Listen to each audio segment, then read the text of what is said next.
So I'd like to call this business meeting of North Marion School District to order. And our first order of business is roll call. So if you would shout out that you're here. Ricardo? Here. Christy?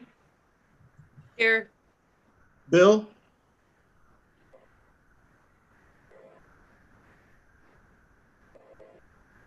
Calling Bill? I'll come back to him. Crystal?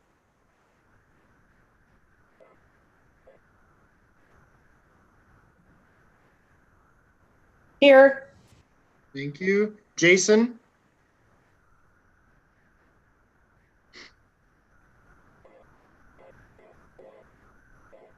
Calling Jason. Heidi?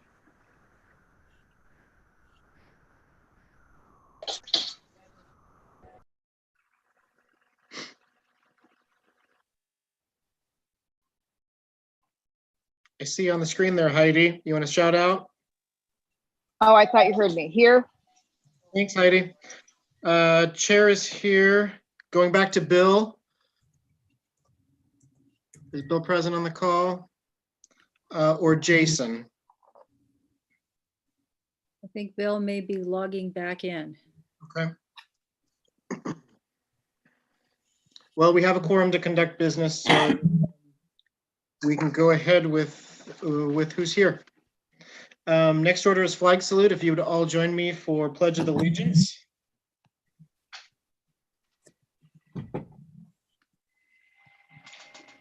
I pledge allegiance to the flag of the United States of America and to the republic for which it stands, one nation, under God, indivisible, with liberty and justice for all.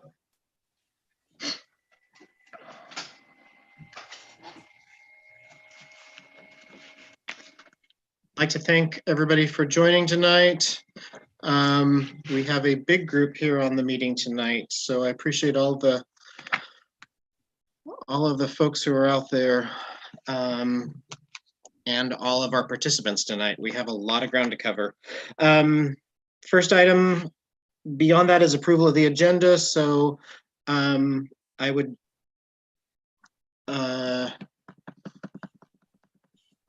I'll just do a roll call to approve the agenda as it was presented.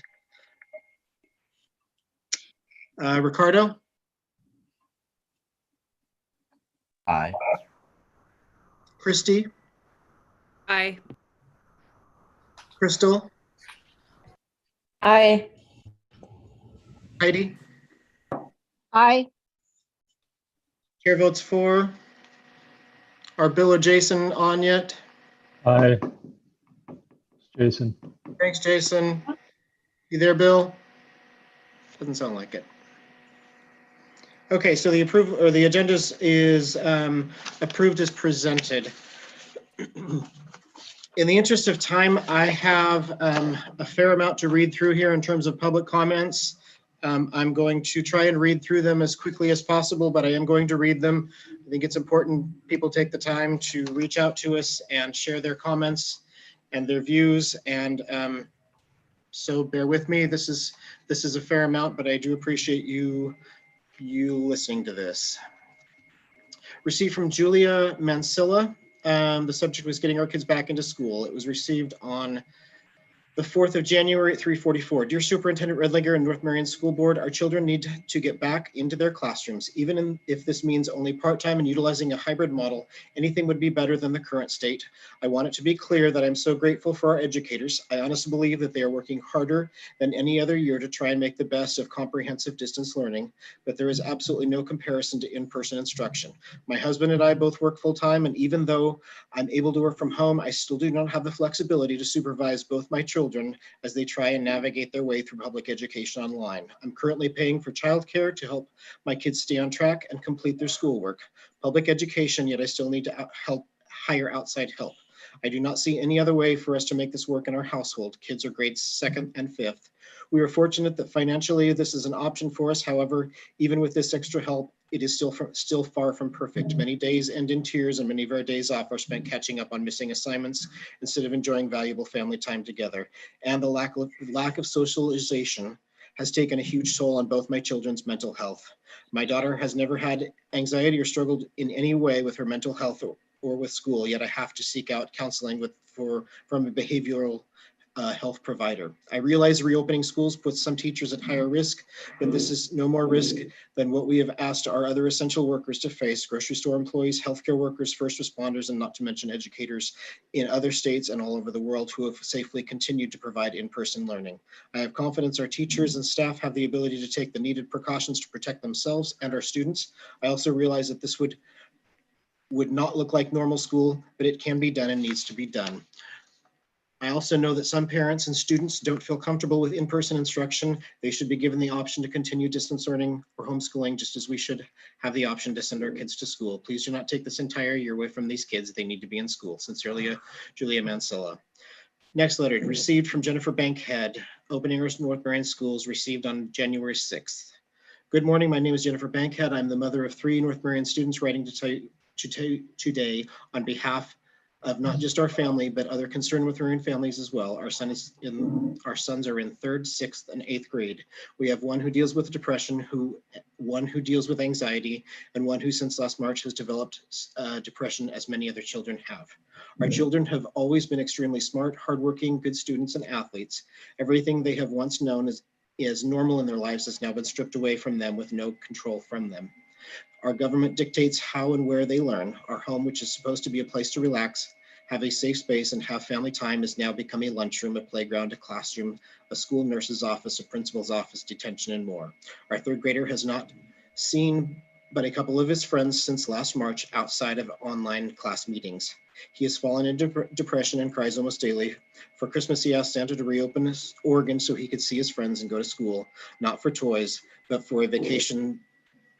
Not for a vacation, but to simply go back to school. He is very much a social butterfly and thrives in class setting. We have also noticed a decline in his education as far as performance. Our 6th grader, who is very much an overachiever, is mentally not doing well, to 1C on his report card after trimester 1. A C to him is detrimental as he knows what he is capable of. He has stressed and been upset over this, as he knows he would never have done better, and had he been sitting in math for instruction time. Our 8th grader, who deals with ADHD, anxiety, and depression, has also been struggling. He feels very isolated, feels as if school is pointless right now. Our children are suffering mentally and physically. They can no longer see friends, play the sports they love, or just be normal kids. School for our boys used to be something that they love, and now they absolutely hate it. They have recently asked to go on strike, and we had to compromise with no live meetings. To watch my boys, who were once amazing students, now just not care anymore, and their performance with the education decline is heartbreaking. As a parent, very hard to watch. For school to be a fight each and every day is a struggle as a parent.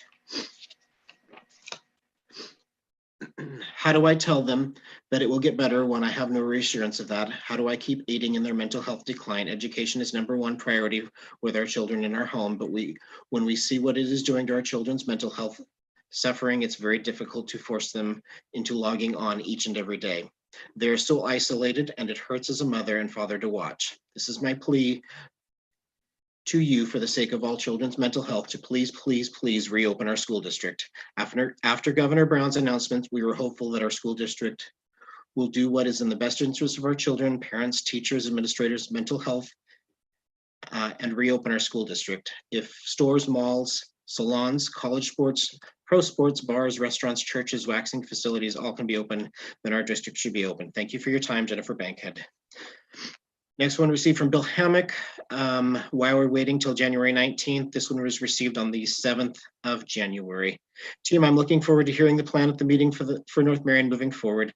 I was informed by a staff member that elementary would be starting up in February. However, middle and high school would not begin until March. This leads one to the questions below. I believe this is equally important to all of our students, that all of our students are moved back into in-person learning. If the question can be addressed below, I would appreciate it. What is the plan and reasoning for the difference in time frame for hanging back students at the elementary, middle, and high school levels, if the info above is correct? When the facilities when will the facilities be open for youth athletics, band, robotics, drama, et cetera, et cetera? When will the community be able to use the facilities we have funded? If students are not back in school on February 9th, will North Marion not participate in fall sports scheduled as outlined prior? This question I understand is a long way out. However, I would like to know the plan or begin discussions. Last year was an absolute shame with the drive-through for graduating students. It is the school district, if the school district is planning another drive-through, this community will make an alternative plan that includes all students at a private location. Thanks, Bill. Thanks, Bill. One last thing. While I believe inline learning has been a struggle for both teachers and students due to COVID, I would recognize 2 teachers who have went over the top to keep students engaged in the process. Both Ms. Strapp and Mrs. Camp are examples of a passion for teaching, and I'm thoroughly impressed watching them educate during this difficult time. How can the community help in getting our kids back in school? How can I help? Last one received from a parent was received from Lauren Ostrander on the 10th of January. North Marion team, the North Marion Parents Facebook page has identified your group as one to contact regarding sending emails about school reopening. It is extremely important for the health and well-being of our children that the school be open immediately. The school needs to see the children need to see their friends, teachers, and start a new path. The time for the district to close is in the past. Our children need to be back in school as soon as possible. Other school districts already have their kids back in the classroom. We should too. Our family appreciates your hard work and dedication during this time. We look forward to being back soon. Lauren Ostrander, parent of Sean Ostrander, North Marion High School. Thank you for engaging me on that. I have one other public comment that was received also from a teacher, Meredith Aiken, and I'd like to read it out as well. My name is Meredith Aiken. I'm a kindergarten teacher. Today, I wanted to share with you how CDL is going. Every time a person asks me what grade I teach, I respond with kindergarten. I get 2 responses: I can't imagine, and only how. I would love to be able to give you the straight answers, but I can't. Teaching kindergarten students in CDL is enjoyable, exhausting, unique, worrisome, and many other emotional words. My teaching is a theatrical display of puppets, dancing, singing, magic, and so much more to keep my students engaged, and it's exhausting. Each day I watch 5 and 6 years do things that I never thought possible. They are learning how to navigate a computer, which is a huge barrier to learning it all by itself. They are creating relationships with others in an online environment. They are desperately trying to learn letter names and sounds to become readers and learn math skills in a whole new way. My students are trying to learn skills that need multisensory teaching techniques that cannot be done online. They are craving human connection, a hug, playtime, conversation, and so much more. Each student has their unique skills and needs, and most nights I'm thinking about how to meet my students' individual needs in a whole group setting, because let's face it, kindergarten is not independent. I'm fortunate to get an instructional assistant to work with 4 students for 20 minutes a day. However, it is not sufficient when meeting my students' needs, but I am grateful for what I have. With LIPI, I see that support for my students goes away with no plan of it returning. Will the school district employ more support staff for students to get help that they deserve? This decision goes beyond my building principal to a higher level. Mandatory testing for my kindergarten students is also taking away from valuable teaching time. My kindergarten students are now required to receive DIBELS testing, iReady testing, and ELPA screeners all within January and February. Asking parents not to help out their child for an assessment is at best a suggestion. Parents do not like to see their child struggle, so of course they will say the letter names and sounds, answer math problems, and write for them. Do I blame them? Absolutely not. But my question is for the board is, are these testing measures necessary or valid? Some tests are required by law, but please take another look at mandating iReady diagnostic for primary students. As I look to my students' future, I say that some students need to be back in school, while I have other families that I know cannot return to school for reasons out of their control. I have parents afraid to make the wrong decision based on their students' education, and it weighs heavily on my heart. I care for my students and families past and present more than they probably know, and my heart is heavy. My brain is tired and I am anxious. I have parents afraid that their child will be put into a different class if they pick one option over the other. I can't bear to lose any of my students right now because losing my students last spring was unbearable. I worry about my young students coming into school, and then there is an outbreak. What will they think? Will they continue to be resilient in their learning? I don't want their first year of school to be traumatic. and I have been doing everything in my power to make this school year feel as normal as I can for them. Selfishly, I want to see my students in person, but this is not about me. It's about my students' safety and well-being, as well as their families. I would like to see more transparent communication at a district level to understand the next step and see a clear plan for student support, more instructional support, staff, and teachers when moving into a hybrid learning model. These decisions cannot just come from my building principal because these decisions are out of their control. In hybrid, my students will be required to stay 6 feet apart. Will my students be required to stay 6 feet apart and not play with each other? Will they be required to wear masks? Will I be required to wear a mask while I'm trying to teach students how to read? They need to be able to see my mouth as we are making letter sounds. Will they be sitting in a classroom with Chromebooks instead of books in their hands? Will they be able to work cooperatively in learning stations? I would like clear communications on logistics from the district and the board to the community so they know what their child will be coming back to in hybrid model. It is extremely difficult to read through the blueprints as a parent and understand educational phrases or acronyms. Please give clear outlines, timelines, and explanations in a document that is easy to interpret and understand. This will be helpful for parents and staff members alike because teachers also need time to plan effective and engaging instruction in yet again uncharted territory. I'm happy to answer any questions or have a conversation with any of you. Thank you, Meredith Aiken. I just wanted to say from my standpoint, I appreciate the comments. I know there's a lot of frustration. I know there's a lot of pent up feelings over the process that we're beginning, actually not just beginning, but in the middle of and moving towards as we move towards reopening, plans that have been put into place and now are coming to fruition. And I would just comment that I appreciate the community's patience, and I appreciate all of the tireless work that is going into getting our students back to a more normalized in-person instruction. It is a long process. It is going to take a while. It's daunting. Making everything work within the guidelines, the guidance, the executive orders is no small task. And we need to do it right at each step. So with that, I would like to move on to other things. And I appreciate you entertaining that time to allow me to read those public comments. I do appreciate them.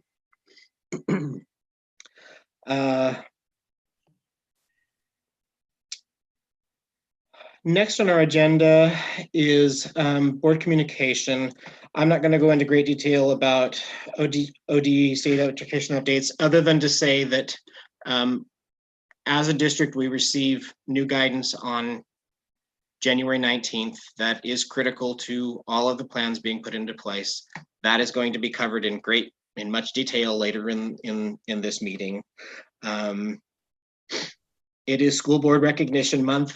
I would just like to take a moment to thank all of the board members here who are serving tirelessly, putting in long hours, doing lots of reading, doing lots of research, coming up with like amazing questions as to how all these things are going to work. I really do appreciate all of the time and effort that you were putting in. It is not an easy job right now. As evidenced by the last week or so. It's never an easy job, but it has certainly been much tougher. So I would just like to recognize you board members for your continued work here and thank you. We'd like to make light of a donation that was received from Bill Gropp. These are several items that were donated over the last several months, but 35 Verizon jetpacks, 40 USB-A wired mice for the 2nd grade, and 32 books for OBOB team reading requirements. And those were received last year. And again, a big thank you on behalf of the district. Those things are put to great use and will be put to much greater use as soon as students are back. But I really do appreciate that. Our board training development, we are tentatively planning on our next work session, which I believe is the 27th. Don't have the date in front of me, but I believe it's go ahead. Yes, we have our next work session is on the 25th. But okay, sorry. we have an opportunity to meet with Vince Adams to complete our board retreat training on the 27th, which is a Wednesday, but I would need permission from the board to set Okay. that date. Okay, okay. Well, let's deal with that at the end of this meeting. But yeah, if we can make that work when we get down to it, I think that's important that we finish up that training, and as a board, we need to be able to work together on some really tough issues coming up here, and so. I think that completes section 2 on board communication. Moving on to section 3, consent agenda. Have you all had a chance to look at that? And if so, I would entertain a motion to accept the consent agenda.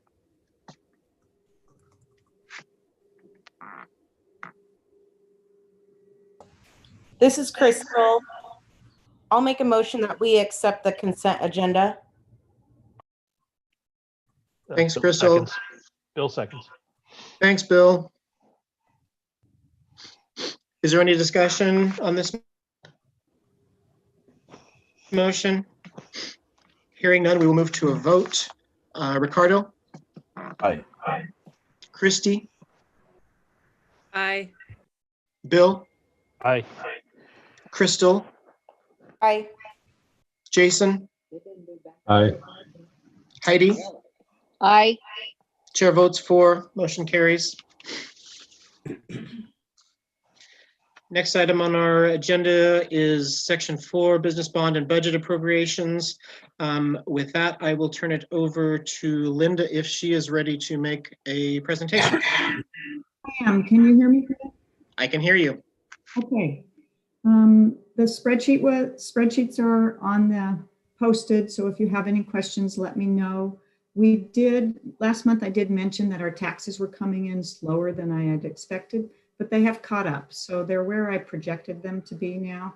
So maybe it was just a payment came a week late or something. So I'm happy to report that people are paying their taxes, and that makes a difference in how we pay for things. I wanted to give a quick bond update. We are nearing the end. We have our final permits have been approved for the primary school and the intermediate school. That work is complete. There could be a few punch list items, but other than that, it's done. The middle school is close. We're waiting on a balancing report for the HVAC system, and once that's in, we can call for a final inspection on that. So that's near. I think the HVAC work was completed last Friday. The high school is a little bit behind due to a switch in our electrical contractor. That took about 2 weeks out of our December work. So they're slowly catching up and are up to speed on what needs to be done now. The furniture for the high school administrative wing, the office at the middle school and the office at the intermediate was delivered today. So that is being placed. I don't think they got done today. It's usually a 2-day job or so. There have been various other projects that have been approved that we haven't been able to get to, mostly due to weather. So there's some painting yet to be done, the parking lot by the district office, the backside of the middle school to be done, and some roofing. And once the weather permits, those things will get going. They've been approved, the paperwork is done, and we're working on them. And that's all I have. Are there any questions?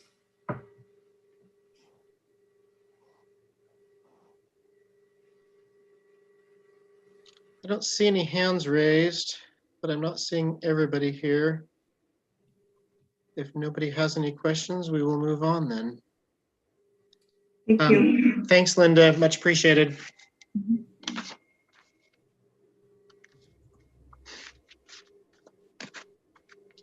Next up is section 5.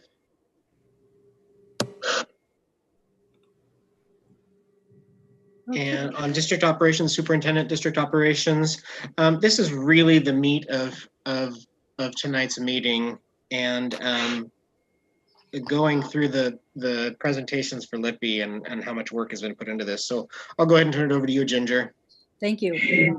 First, I'd like to start off by thanking the team that put this together.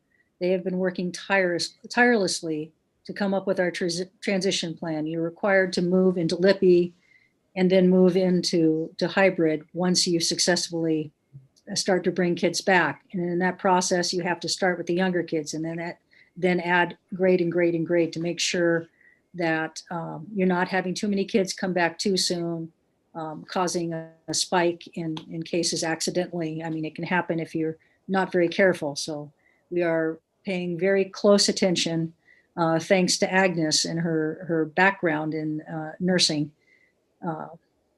making sure that we are following all the protocols and taking all the steps necessary so that we can bring kids back as safe as we can and as safely as we can.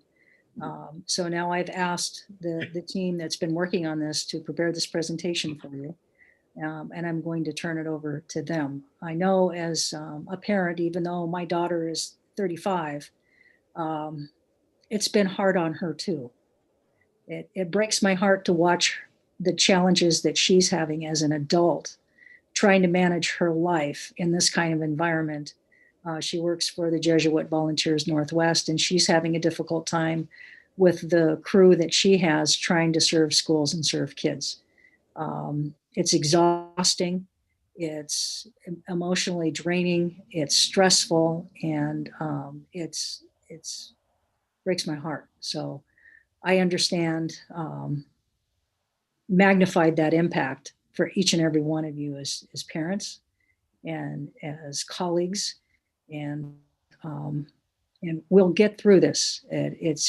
We will get kids back as soon as we can. So I'm going to turn it over. I'd like to start with Andy and Corey talking about the primary and the intermediate. Andy and Corey, are you ready? Actually, Ms. Rudlinger, the flow of it is starts with me, and then we go down to them. Is that okay? Oh yeah, sure. Okay. I'm open to changing. Sure, go ahead. Wonderful. Good evening, board members and Superintendent Redlinger and colleagues and all the community members that are watching remotely. My name is David Sheldon. I'm one of the principals at the middle school, and I'm here to act as a voice for the entire admin team to talk about the operational plans for limited in-person instruction and the commonalities that exist. That's where we're going to start tonight. So I don't know who's scrolling. Is that Diane? Scroll up. If you jump onto our websites and look at our, I'm going to call limited in-person instruction LIPI. So I'm going to just abbreviate that. If you jump onto our websites and you look at our LIPI plans, you're going to notice that these are very large documents. They can be upwards to 40 pages or longer. Quite a robust reading session, if you will. And so what we've done is we've taken the liberty to kind of boil things down so that we can provide some clarity for our community this evening. And when you look at these plans, sections 1 and 2 really are going to be very similar from one school to the next, if not exactly the same. And so I'm going to go over those, and then we're going to jump down into each individual school's plans. And then that's when the other principals will jump in and represent their individual plans. So the first section of every operational plan is focused on the public health protocols. And so what we want to communicate to our community this evening is that we have been doing an exhaustive amount of work in preparation for the transition to limited in-person and then to hybrid. And, we are working with our health authorities. Ms. Redlinger gave a nod to Ms. Albert earlier, and she has been, again, one of the tireless characters in this narrative. And so when we have individuals come in, we're going to have some screening stations, and we're going to be monitoring for symptoms of COVID and how to respond if we find any. There is going to be a lot of contact tracing. We're going to have screening logs. We're going to have daily cohort logs, and we're going to be using those to be able to be responsive to anything that happens. The next bullet here is the response to outbreak, and I'm going to address that in a future slide, so we'll jump back to that one. But we've also been working very hard on providing and preparing for trainings for our staff, classified, licensed, everyone and what their individual roles might be in this. And we've been trying to look at how do we allocate resources specifically around personnel and do that in a way that is sensitive to individual needs and adheres to the safety guidelines, but also accomplishes the mission of being with our students. The plans include a vast amount of information around personal protective equipment, or that PPE. We are going to be requiring face coverings for every individual. We're going to be using barriers when appropriate. What I don't want you to visualize is that we're going to have those shower curtain, PVC shelters around every single student, but we are going to, we have plans around social distancing, and we've looked at classroom capacity. We have measured every single room in every single building and analyzed what is the full capacity for the quantity of students that we can safely instruct in those zones. And we have invested in cleaning machines, from blue light machines that we can use to clean our technology, to what we affectionately refer to as our R2D2 units. There's these blue units that are used for sanitizing rooms. We have invested a lot of time in thinking through cohorts and what that might look like, and the medical considerations. And then we want to make sure that we've got plans that are accessible to everybody. We can go ahead and scroll down. So the second part of the operational plans focuses on facilities and school operations. And in this environment, for attendance, what we want you to know is that we're trying to be very flexible. We're not unenrolling anybody. We're trying to go out and make sure that we are building relationships and finding whatever barriers exist for our students to make sure that they feel welcomed, whether it's CDL, LIPI, or hybrid. We have plans around technology. Mr. Patton and his technology team, we would be remiss if we didn't acknowledge the quantity of work that they have done in CDL and as we move into LIPI, to acquire new technologies, to work with our staff to understand those technologies, and then to, again, get to a place where we have the appropriate abilities for cleanliness and sanitation purposes. Our facilities are going to be well marked. We're going to have directional arrows. We're going to have stand here markings. We're going to have signage all over the place, from how to wash your hands to wear a mask correctly. So we are covering all of this underneath the umbrella of safety for all. We're looking at arrival and dismissal plans and structure breaks. Transportation, we're looking at the quantity of students that you can have in a building at a time. And again, that cohorting plays all the way from when students are in the building to when we are transporting them to and from the school. And then again, we've already talked about the cleaning and disinfecting plans. And then we're very excited about the new HVAC systems that the buildings have and how those will fortuitously help us at this juncture with good ventilation and airflow. So those are sections 1 and 2 of the plans. Again, you're welcome to go to our websites and look at the more granular details that exist there, but we just wanted to give you an overview. Now, when we start talking about that limited in-person instruction, the first thing that we wanted everyone to understand was, as we strive to serve our most at risk, our most vulnerable students, we wanted to look through an equity lens, and we wanted to ensure that we were able to serve those with the greatest need at this point. Yes, we want to bring everybody back as soon as we possibly can. But when considering the LIPI, the markers that you're looking at here, these were the lenses through which we really filtered kind of a priority list for each building. So you're looking at attendance. If we see a student that falls into the chronically absent category, they rise up. If we see engagement concerns, every teacher in this environment will tell you, hey, attendance and engagement are 2 different things. They may be showing up, but they're not necessarily engaged. And so we really looked for teacher input on this as well. We looked at language needs. Our students who are developing English, that's a pretty major need, as this environment is even more significantly challenging for them. Then the same would be true for any of our students with disabilities. We looked at their course performance. How are they doing with their grades? And so we ran some at-risk reports that would filter those details out. We've also been maintaining lists to track the connectivity and the technology concerns of our students. So for every parent that's watching this evening that says, you know, my child has struggled with connectivity, we've been making lists and trying to get hotspots out to folks and really try to help with connectivity. But connectivity issues are one of those filters through which we passed. Medical concerns, wellness and safety concerns. We are very well aware that school is the safest place for many of our students. And so those were factors. And then we really accessed our counselors and our grade level teams and looked for their recommendations.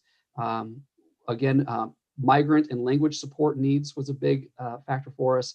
And then there might've been some other ones, you know, whether it was a student who was, you know, looking at self-harm or something like that. So we want to try to bring as many students back that fit into those categories as we can. Yep, so next slide here. And so the response to outbreak, should we have an outbreak?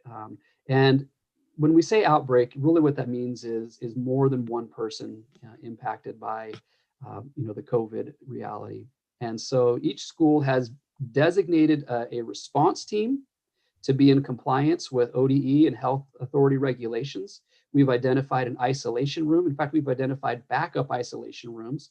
And these have gone through a series of markers that include, you know, visibility, cleanability, access to key components such as running water and bathrooms. And we've really tried to build those in so that we have the safest environment possible. And should an outbreak occur, we'll follow ODE guidance, you know, for, you know, how do we take a cohort and do we look at, you know, because every outbreak might have its own individual characteristics. And so we'd work with Agnes Albert and our school nurse and the health authorities, and we would look at what is the appropriate response. And if the appropriate response is to look at cohort quarantine, we'll do that, and we'll have a plan for reentry, and we will make sure that in the quarantine portion of the plan, that students are maintaining their opportunity to access their instructors and their education. Again, we come back to, and this is the last word that I'll say here before we jump into the individual school presentations, prevention is our best defense. And so what we're hopeful for is that through robust training with our community and screening techniques and safety and those markings from the building, that we'll be able to avoid any kind of outbreak.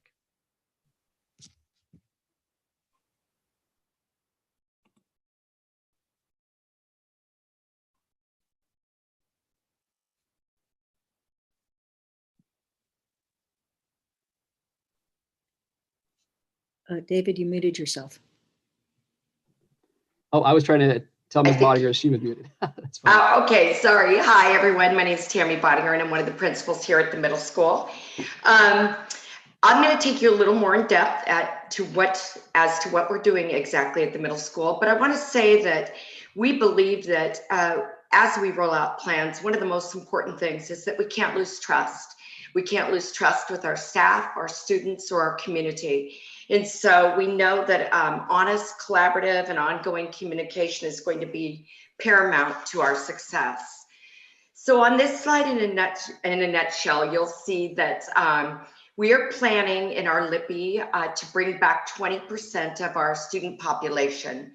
And Dave earlier went over how we made those decisions. We had much input from many stakeholders and feel that the decision that we made was very solid. Of course, we're contacting parents to make sure they're comfortable with the decision as well. We're going to start by rolling out a PM cohort, which is 12:30 to 2:30. We'll have 2 of them. Why are we starting with just the PM cohort? Well, we want to make sure we know that we're safe and we're doing things correctly.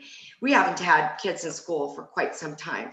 So it's very important that we look at the success of this rollout and do it well. Students then in the cohorts will receive a great place, very comfortable place to use the safe internet, great technology. We have technology cleaning machines, thanks to technology, to keep things safe. So students will not have to bring their technology from home. We'll have extra materials if they need them. And we will have IAs that actually monitor our students and try to keep them engaged in the learning. Of course, safety protocols will all be followed. So our plan is to have our cohorts look like this. We know that we're going to start with our PM cohorts, 12:30 to 2:30, and those cohorts will come in every other day. Now, we staggered things to ensure that we had enough time to make sure that we could clean things and sterilize things in between. You'll see that there's also a 15-minute break for the students. We know that's important for all students. We know it's important for the littles, but it's just as important for the middle school kids to get up and move. With that being said, they're going to want to go over and hug their friend. Well, we can't have that. So we'll try to come up with some real innovative ways to help them stretch, help them feel like they're getting a break. The location that we chose at the middle school was the Commons. We chose it because the square footage was perfect. The ventilation's excellent. It's aesthetically a beautiful room with great lighting. The way that Commons is set up, the access points are fabulous. We have restroom cohorts that could easily be used in the different hallways. And we plan on making certain, that students enter through the front doors, and as they enter, they will be screened. They'll be asked specific questions in regards to their health, and if they exhibit any of those or say yes to any of those, we'll go ahead and take a temperature. If we feel that the child is sick, just as Dave said earlier, we will follow the isolation protocols immediately. You can go on. Now, what I want to review is this is our draft timeline. And I'm going to go down the middle for grades 6 and 8. I am not going to tread on the toes of K5 or 9-12 because they can best speak to their own grade levels. What we do know at the middle school is this. We know there's a lot of anxiety for students, and we know there's a lot of anxiety for staff. So we believe that a graduated approach, as per the guidelines from the governor, is really the best. And this is all coming with a healthy dose of communication and training and planning as necessary. So you will see on January 19th, we're starting LIPI. We're starting those cohorts with 3 and 4. We're doing that for 2 weeks. We're doing it for 2 weeks, as I said earlier, because we want to ensure we've got our plan together safely. It's about safety as much as it is about success. It's going to be very important that we're successful. Then on February 1st, we're bringing in the other cohorts. So we'll have a total of 80 students, or 20% of our population, accessing their education at the school safely, still doing comprehensive distance learning, but being monitored and encouraged and just watched. We're going to use a program called Go Guardian. It allows our IAs to check, just monitor the programs that the students might be on. They may be tempted, as we all know, to get on games or something of that sort. So it just kind of helps them stay on task a little bit more. Then on February 15th, thank you, we will continue LIPI through trimester 2. Now we're doing through trimester 2 because it's a natural break. Once you get into secondary education, it's different. Your classes have more of a natural break. Classes like electives and things like that, we're reluctant to interrupt them. Staffing is quite intense. Ensuring that we have the staff necessary to cover the classes that we need. We have requirements now in middle school. Also, the scheduling is quite cumbersome with the guidelines that we have from the governor regarding the number of cohorts that a student can be in during a week, as well as the number of cohorts that a staff member can see and actually work with in a week. On February 22nd, you'll see we align right with the high school. We're going to finalize our plans And we are going to begin some hybrid orientation. What that means is lots of communication, lots of training, and lots of planning with staff, community, and students at that point. The hybrid orientation for grade 6 will be on March 1st. You'll notice that elementary is in on March 8th. So basically we're 2 weeks after them, and we will be all in on March 30th at the natural break for trimester 3. And we'll be able to do that safely and securely. But like I said before, we'll be able to lessen that anxiety of coming back, and we'll be successful in the plan. March 15th, the 8th graders will receive it. You can read that. March 30th, hybrid begins. I'm going to jump back in here. We know that this presentation was mostly focused on limited in-person instruction, but it's hard to talk about a program that scales up and works towards more in-person opportunities without mentioning hybrid. And what we want our community to know is that we have worked extensively at each building with teams of teachers and other folks involved on multiple plans to meet all the operational guidelines. Plans around comprehensive distance learning, plans around limited in person, plans around hybrid. These are not things that we're just trying to fabricate right now. These plans have been in existence. That being said, to move forward, we have to continue, and Ms. Bottinger alluded to this, we have to continue to move forward in collaboration with a wide variety of stakeholders as we get down to a more granular level. And so we're going to be looking for input from teams and staff as we move forward into any potential hybrid. Regardless, LIPI hybrid, Mondays are going to follow the same format as they do during CDL. But as we begin to cast our eyes on the horizon line of what hybrid might look like, our plans at this point call for multiple cohorts. We would have a cohort of students coming in on Tuesday and Thursday. That would be cohort A. We'd have a cohort of students coming in on Wednesday, Friday. That would be cohort B. And then parents and students can also opt for CDL as a choice. CDL is that comprehensive distance learning.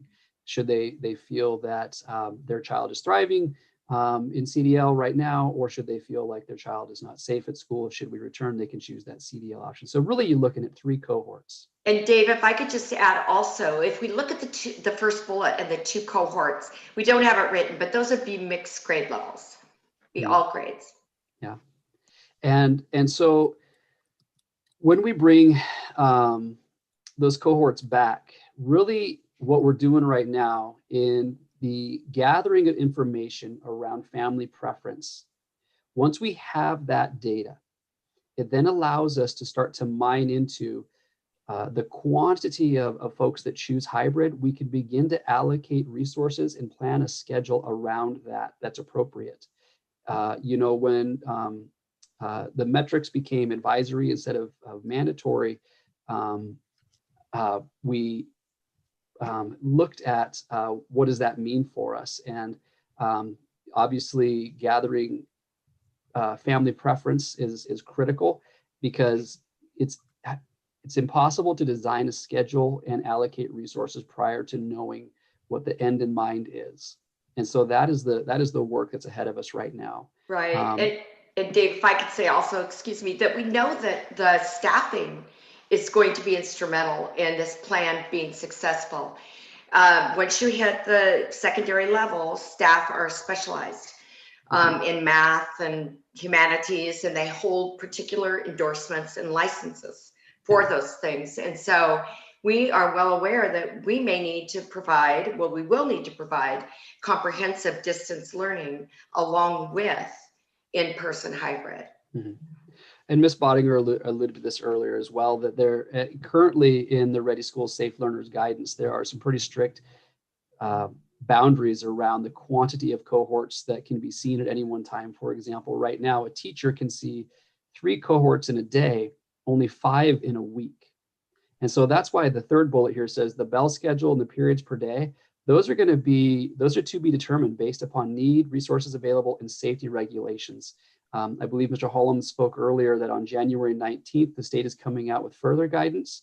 We're hopeful that we'll see a little bit more flexibility in that, because designing schedules where a teacher can only see 5 cohorts in a week at a secondary level where we have a lot more classes is certainly a challenge. Not impossible, but we'll be creative.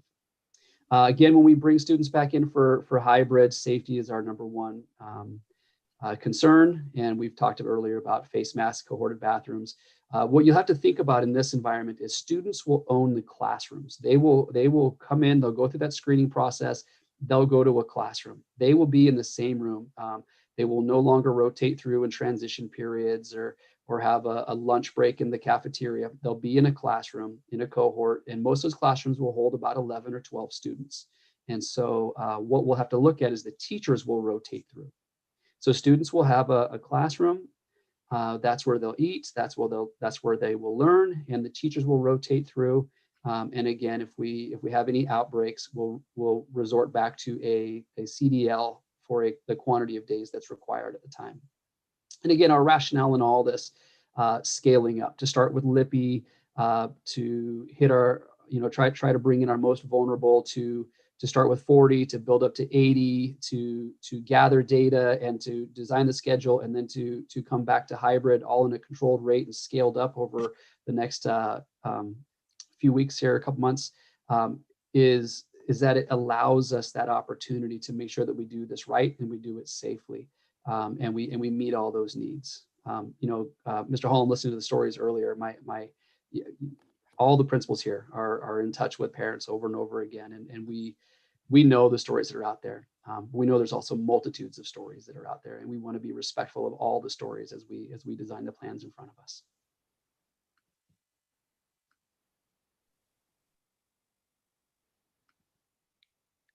I'll go ahead and pick up the next slide. My name is Corey Gobb. I'm the principal at the intermediate school, and I'll be sharing this information with Mr. Kronzer, who's the principal at the primary school.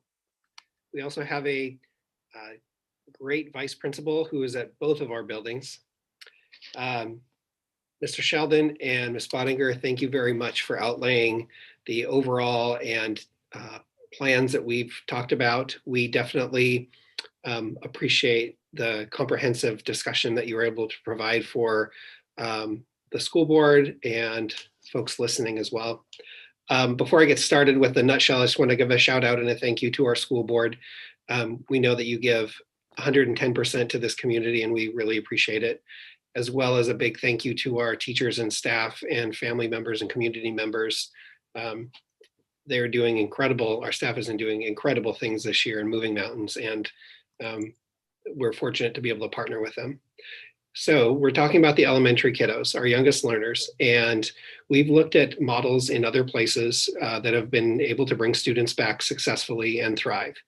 And so one of the best things that a high-performing organization can do is replicate success. And so within our context and what we know about our community and our needs, we've been able to pull from best of breed models and create something that's going to, we believe, fit our community as we start to move into these new waters.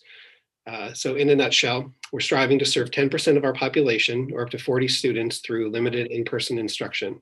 So at the intermediate and elementary school and primary school, starting with a very small group, taking baby steps, if you will, to build on success. 4 cohorts in a week when we're up to full speed. And students would receive then a well-regulated, safe, internet-connected environment, as Mr. Sheldon and Ms. Bottinger mentioned, with resources and monitoring for them to access their comprehensive distance learning lessons. One of the biggest benefits to bringing students into school will be seeing the faces, the caring faces of the adults in the school, and connecting with them on a social, emotional, human level. It's been a long time since kids have been in a school, and that will be the priority as we get started, is meeting them as individuals, as people. Students will have recess, and there is recess guidance, which is going to be helpful. And we've worked with our district health services, Nurse Agnes, and ODE and Oregon Health Authority on what that can look like, but we'll have students playing on our playground again. And we're excited about that. Safety protocols, we'll continue to follow those. And we're going to move forward into cohorts. I'll turn it over to Mr. Kronzer this time. Thank you for that, Mr. Gobb, and thank you to the school board as well. We do really appreciate everything that you do, and to our teachers and staff. We couldn't do this without you. And as you've seen tonight, this is just a huge undertaking, and the rules are changing very often. And hopefully we have kind of settled on enough contingencies that we're going to be able to start with this and be very successful. And I'm confident we can do that. So as was outlined in the nutshell slide up above, we're going to start with about 40 students when in full implementation, and this will ensure that our most vulnerable 10% of students are served. We've already started to make calls and have our kids ready to go, our first cohort ready to go for next Tuesday. So weeks 1 and 2 will serve up to 20 students in small, stable cohorts. And this is going to allow us to refine our processes, kind of see what it feels like and how it works in our building. And we will, make changes as necessary. But I think if we start small and purposeful, we'll be able to move forward in a really effective way. Weeks 3 and 4, we're going to keep adding students over each week. And then we move on to the 5th week, where that's our orientation to the hybrid model. So you can see the graph there, the grid, and basically it shows that we'll start with 2nd and 3rd grade in cohort 1. So that will be a Tuesday and a Thursday cohort. Our second cohort is actually going to be an afternoon cohort. So we'll continue that Tuesday pattern. So 1st and 4th grade in cohort 2 on Tuesdays and Thursdays. This allows us to get our kindergarten students at school when they're fresh in the morning. These wonderful kids, 5-year-olds, 6-year-olds, have not been on a school campus before, and we want to make sure that we have everything ready to go and that they're the best they can be. So we flip things around there, so we can have kinder and 5th in cohort 3 in the morning there, and then cohort 4 we labeled as a flex group. To this point, it's not decided exactly what that will be. More than likely it'll be a mixed group grade. It could also be students that we bring in for assessments. As we indicated earlier, there are a number of assessments, especially for our English learners, that we're required to by state and federal law to complete. So we may be utilizing that cohort for that, but more on that to come. So as I said just a moment ago, sorry, cohort 1 begins January 19th. Cohort 2 will be the 26th. Cohort 3 will be February 3rd. Cohort 4 will be February 10th. Okay, so for location, initially at the intermediate school cafeteria will be the location for our initial classroom, and the primary school gym as well for the kindergarten through 2nd grade. Instructional assistants and administrators will monitor online work, entry and exit, seating, restroom use, and etc. Much of the language you can recall from Ms. Battinger's description really fits here, but for our specific context. And you can see the bullet points there talk about the entry and exit, access to cohorted restrooms, proximity to quarantine or isolation room, which we'll be calling the care room, as well as excellent ventilation within those spaces, and then a large square footage footprint to allow for distancing. We'll have instructional assistants that'll be able to be in the space, monitoring online work, helping students go from place to place as needed, and then just being that caring, loving adult that's in the school with them, that they haven't been able to have as of recent, as much as all the great efforts that have been and continue to be made in this distance environment. Those kiddos will be in person, with the intention of having more join them and more join them. Then the final bullet talks about screening and sanitization stations with all of the guidance being complied with, and PPE as well, making sure that that is in place for all staff and students.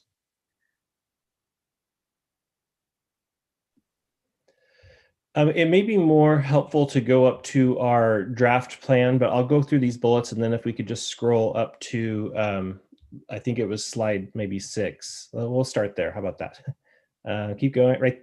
Yes, this one. Yes, thank you. Okay, so kind of outlined what LIPI would be, and we wanted to share kind of what a possible plan for kind of rolling this into hybrid might be. And this is just, as it says, it is a draft plan. It's subject to change, but these are ideas that are based on what many of our neighboring districts are looking into as well. And all of us have been reaching out to others and kind of bringing in our resources, figuring out what people are doing and how they're solving these issues. So still very much a draft plan. But I did want to share that. So I outlined the LIPI cohorts, or the limited in-person cohorts. You'll see here in February 8th, it says transition to grades 2 and 3. And so that would be, kind of a time to get ready and prepared, and to do an orientation for these students. Perhaps they would come in on a day and kind of get the lay of the land and understand what the safety protocols would be. And then that will roll into those 2 grade levels attending full time on those 2 days of their cohort. Still uncertain of what the hours would be, but those are conversations that our team is looking at. You can kind of see you can scroll down to the next one there. Thank you. And you can just see how we've rolled this into hybrid begins for 2 and 3. And then there's an orientation for 1 and 4, and so on and so forth. This brings us to the point where we have the opportunity for all students to return in a hybrid model prior to our spring vacation. And after that, we can move on. Now, this is subject to change. We are waiting for these rules. We're unsure of what the guidance from the state will be on the 19th, but we're certain that our plans are solid, and that we can be nimble enough to make adjustments as needed. So again, just a draft, but I think it represents kind of the best practices we're seeing in our region right now. And then this slide here just sort of summarizes all of this, and some of the bullet points are: we need stable cohorts, as was mentioned in the middle school plan. There will be recess, there will be brain breaks, there will be all the things that kids need to be successful.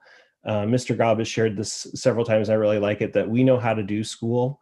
We're just doing it a little different this year. So we're going to do what we know best, and we'll make this work and make it the best for our kids and our families and our staff and community. So we're looking at somewhere between 10. I don't think there will be many groups that would be as high as 15, but that range is what our classroom sizes can accommodate based on our square footage and all of our measuring that we've done over the last several months. And then this is already outlined, but there's an A and a B schedule. So there's kids that come on Tuesday, Thursday, and kids that would come on Wednesday, Friday.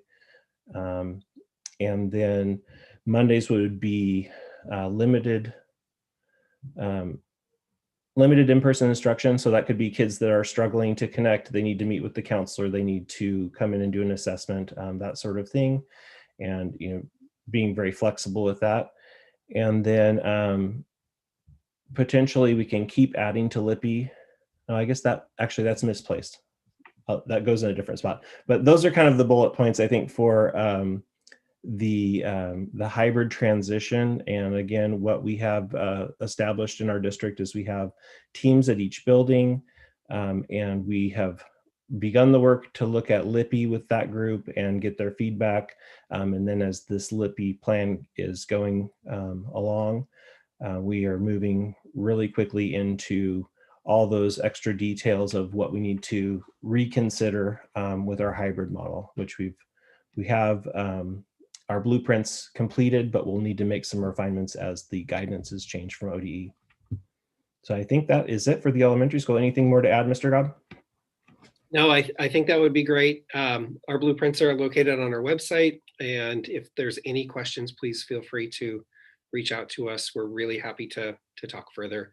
Phone call or Google Meet or Zoom. All right, thank you. Thank you. Well, now it goes to the high school, and sorry I put school in there too many times because I really want to come back. One thing is I want to say thanks to everybody and all the hard work that we're doing, especially thanks to Glenn Elliott, who is our assistant principal at the high school and athletic director. Thank you to the school board and appreciation month to you for everything that you guys have done. This work that we've been doing has been ongoing and pretty stressful to make sure that we fit all of the requirements, the recommendations where our kids can be safe, our staff can be safe, and we can have school. So at the high school, you know, we're at the end of the rope, and our biggest thing is that we want to get kids graduated, and we are seeing a lot of kids struggling, and so we want to put in some supports that we need. So in a nutshell, again, thank you, Tammy and David, for this outline. We are striving to serve 15% of the populations, or up to 92 students through LIPI. That is just the first part of our LIPI.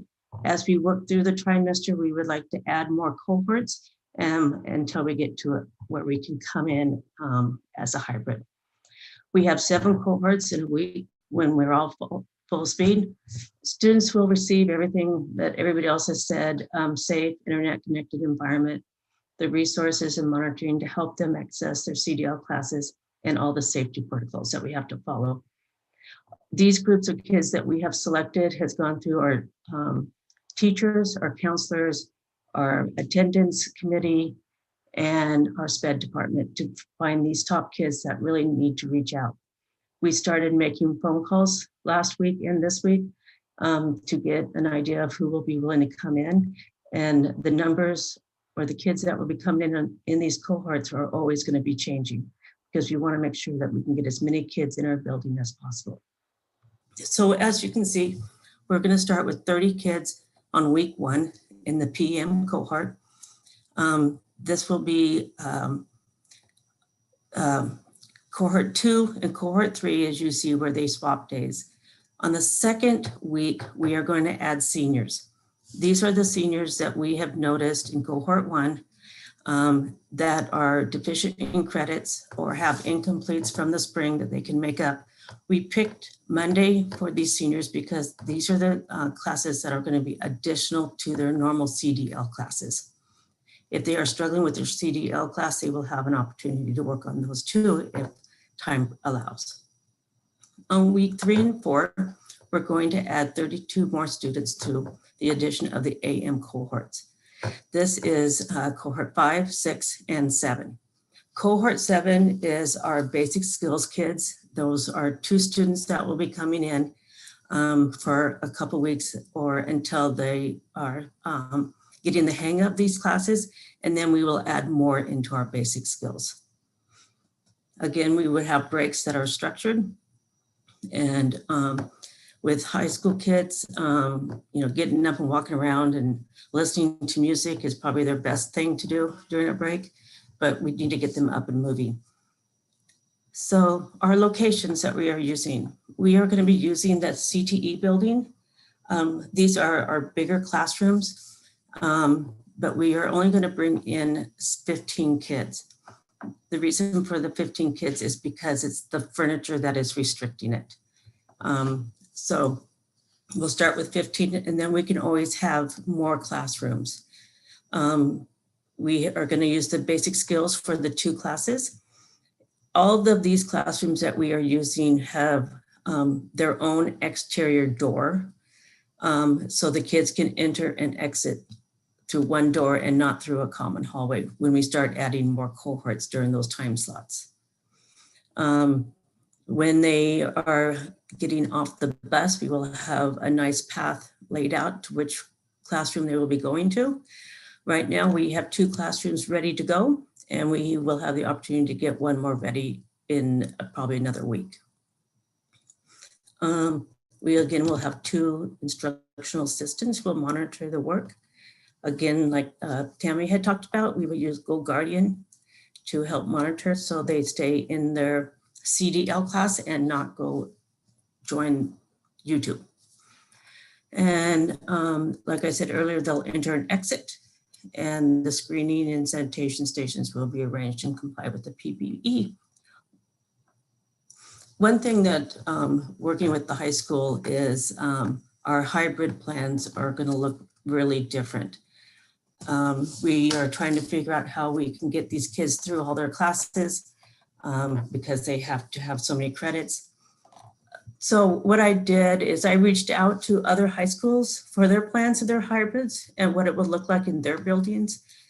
And this will give us some talking points for our focus group as we start to develop our hybrid plan. So one of the schools, like we've heard from all the other classes or other schools, is the AB schedule with half the kids coming on Tuesday and Thursday and Wednesday and Friday. And we keep families together. Mondays will be LIPI and makeup tutoring and small group meetings virtually. Another school was saying that they would be keeping to the LIPI until half of the student body is on 2 days and half on another 2 days. And that's where you're at the hybrid part. Another school was doing the AB schedule, 4 periods a day, and they can change classes and still stay under the cohort limits. And that was because they had received the answers of which students were going to stay home with CDL and which students were coming on campus. Another one was to bring half the students in, stay in one classroom and continue with the CDL platform. This will allow teachers who will have to do both in-person and virtual for the students that are not on campus. Another school said they were going to do 2 days a week with half a class, 13 and 15 students in each class. They have 5 class periods and they would only see 75 students per day. This was assigned lunch according to the Pacific classes. So this school is having a lot of transition between classes and transition into other classrooms. The last one was to keep the CDL and have few students on campus for a couple of hours per day, pretty much a LIPI plan. So we are waiting to start our hybrid after second trimester. It's a good breaking point of the way the courses are set up. It also gives us time to make sure we create the appropriate cohorts and the numbers to stay in with the guidance. Again, we are waiting for some updates so we can continue moving on with our hybrid plan. I'm excited about starting the LIPI and starting to see kids on our campus and starting to be more successful than where they've been and starting to take care of their mental health. So that is the high school's plan, and we will be starting with our focus group meetings right away to get this hybrid plan into place. Again, our blueprints are on our website. And again, I'd like to thank all of my fellow admin for all the work that we've been working together and making sure that we support each other and making sure we get this going so we can get back on campus.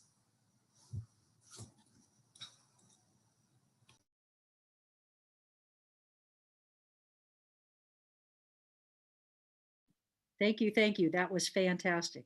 Well done. I would like to give Agnes Albert an opportunity to talk, and Mitch, if you're on. Also, if you, Mitch, if you want to share the training module or just talk about that for a second. Are either one of you ready to talk at the moment? I'm ready if Okay. you're ready for me. Yeah, go ahead. Right. All right, well, thank you for having me here. My name is Agnes Albert. I'm the district nurse here, and I'm happy to say that I feel like we have a really good program with a lot of the health and safety requirements and protocols and procedures that are needed and required by the state. So everything that we're doing is based on the Oregon Health Authority and ODE's requirements that are listed in the Ready School Safe Learner guidance. And from that information, those guidance requirements, we've implemented those into our communicable disease plan and also our protocols for COVID-19 specific communicable disease. And each of those plans are accessible by going to the blueprints, and you'll find links to each of those. Both of those documents are pretty lengthy because there's a lot that has to be considered when we're considering health and safety protocols and procedures. And so for limited in person, I have put together a sort of a summary of the most important health protocols that the staff need to do. And those are listed in health protocols for in-person education. And those have also been shared. They're also part of these links that are in the blueprints. And currently we're doing staff training on all of these protocols, including training the bus drivers. That will happen later this week. And so we're gearing the staff up to really understand fully what these protocols and procedures are when it comes to how they can keep themselves safe and also how they can keep the students safe. And part of this also, a big part of this is the cleaning and disinfecting of the school as we go along. Part of our protocols, they basically cover how to screen not only staff when they come into work, but also how to screen students before they get onto the bus, before they get into the school, how to do physical distancing, how to wear face mask properly, whether that be a face mask or a face covering. Also, I wanted to answer that we do have face shields, and we've got more than enough face shields for those who need it. Now, face shields were clarified by the state were to use those for students who need to see their teacher speak, see their lips. Anybody who has any kind of hearing impairment or anything around hearing we would have the teacher or other students for that matter at the time wear a face shield so that they can see their lips moving. So that's not a problem for teachers if they feel they need to use that. More than enough shield. Also, the basic protocols go over hand hygiene and hand washing, when to do it, how to do it, that type of thing. And then basic hygiene, which is going to cover, it goes over cover your cough, stay at home if you're sick. If there's any question that you've been exposed to somebody and you need to quarantine, then you're to communicate with me so I have an idea I can figure out with you and with the help of the county or your providers exactly when you're safe to come back to work. Also, if you develop COVID-19, we look at the same thing. We look at the timelines to make sure that staff or students are not coming back to school too early and make sure that they're not contagious anymore.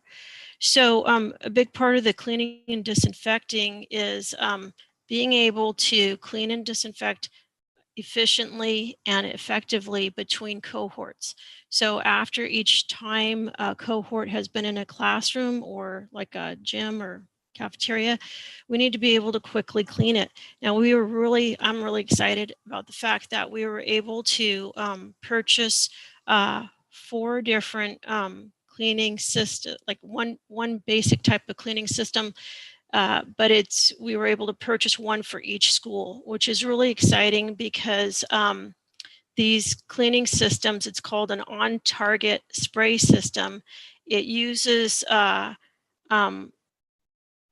latest technology that's out there. It actually is, we were able to purchase them from a local manufacturer who has developed this technology, and it actually is patent technology that uses electrostatic spray. So it's a wraparound technology is what it's called, and it can quickly disinfect an entire classroom. A trained janitor can go through and use this, this machine to spray the entire classroom down in probably 5 to 10 minutes. And the disinfectant will wrap around surfaces and it can get it just about everywhere. Because it's electrically charged particles, it wants to cling to whatever is around. And so once it's touched the surface, it'll dry within 5 minutes. And after 5 minutes or so, that classroom is ready to be used again. And so I worked with David Schultz from our maintenance department, and I helped him develop a cleaning schedule. And we have an example of it here that Ginger's showing. And basically, this is just the high school example of the cleaning schedule, but it basically shows our janitors when they need to clean and which rooms they need to clean. And so it will be changing as the cohorts change, but hopefully this gives you a quick idea of the fact that we've, gone through this, tried to make it as simple as possible. And with the use of these new machines, we're really excited that it's going to be very doable. We will also be cleaning the bathrooms between each cohort. So once a cohort has been in class for, it looks like most of the time it's 2 hours. Once they leave, the janitor would come in and clean whichever bathroom that cohort used, and also clean their classroom or area if it's like a gym or cafeteria. And so, thanks to being able to get these devices, it's going to make our disinfecting processes much easier to do. Let's see. Also, I wanted to mention from earlier discussions tonight about outbreaks in the school. So when there is an outbreak, which understand an outbreak can just be 2 people who have, like one person who comes up COVID positive, and then another person who tests and has contact with that initial person, that's considered an outbreak. So it only takes 2 people to be an outbreak, but of course, that outbreaks can get much larger. Anytime there's an outbreak, I will be involved in getting all the facts and finding out who the contacts are, working with the local public health authority, Marion County Public Health, to do the contact tracing, figure out who do we need to notify so that they can quarantine, and who is safe to come back to school. Now, each outbreak may be different. So we can't just say across the board, this is how we're going to handle it, because some outbreaks we may be able to just simply quarantine a classroom, one cohort, and that'll be it. And other times, if that person who is contagious may have had more contacts, then we may have to quarantine more than just one classroom or one cohort. But I would say unless we have a large outbreak, we should be able to get away with doing one cohort and not having to close the entire school down. Now, in a large outbreak, that might be necessity, but like I said, each time it may happen, we would have to go, we would have to look at those circumstances and work with the local public health authority to figure out what's the best course of action. And so I truly feel that if we can train our staff and teachers what they need to do in the way of health and safety protocols, that we can keep the children safe, we can keep the staff safe. And I do think that it'll be very safe to come back to school. Now, granted, there may be still people getting sick with COVID at times, but when that does happen, because you can't, control the kids or the staff coming in, they still may get exposed to somebody out in the community. But if they come into school with the screening we're doing every day, we're going to catch people early on, and we're going to be able to isolate them from spreading it further. And so I feel really confident that we can do this. And I thank all the principals and all the administration staff and the staff I've been working with at school to help me with these plans, because I know a lot of people have been thanking me for working on all this stuff, but there's no way I could do it without everybody else's help. So it's really been a team effort. So I just want to say thank you. And open it up to any questions that you might have for me also. I have a hand raised from Crystal. Go ahead, Sure. Crystal.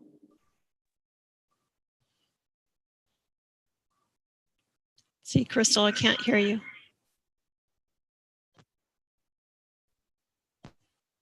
Two different things. So if we have a COVID exposure, we are not automatically going back to CDL. We are going to practice exposure containment, correct? Well, what would happen is a single cohort would need to go on quarantine, which means that those individual students and staff would go back to CDL for those, like, let's say you have a quarantine for generally 14 days, okay, from the date of exposure, they would go back to CDL for that period of time. Correct. So it wouldn't be a district automatic decision, because earlier in the documentation presented, it did kind of appear like it was district. So I want viewers to know that that would not be an automatic district CDL. Not automatic. We would really try to keep things open as much as possible. And just the whole purpose of contact tracing is to quarantine just those individuals who have had an exposure. And an exposure defined by CDC and our Oregon Health Authority is contact within 6 feet of the infectious individual for more than 15 minutes in one day. So, if we have 2 cohorts at the school and one cohort, we have somebody get sick in, unless that person has had contact with the other cohort, we shouldn't be able, there shouldn't be any transmission. And even in the same cohort, if people are definitely distancing and wearing their face coverings or face masks, keeping their distance, washing their hands, then just because you're in that cohort wouldn't mean that that entire cohort would.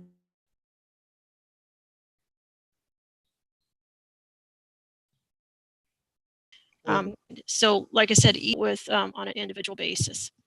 Perfect. I know that's how that is, and I just wanted to be clear for everybody else. Sure, sure. Thank you for that question.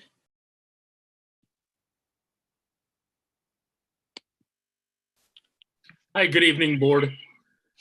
So working with Agnes, I've developed with her a training module for our staff that covers, again, proper use of face covering, social distancing guidelines, how to screen for COVID-19, and then going over those health protocols for the LIPI. So that gives our staff a great foundation of the necessary training that they need, which then may be further elaborated on once we get into a hybrid model, where it's not just our IAs that are going to be working directly with the students, but then be our licensed staff as well.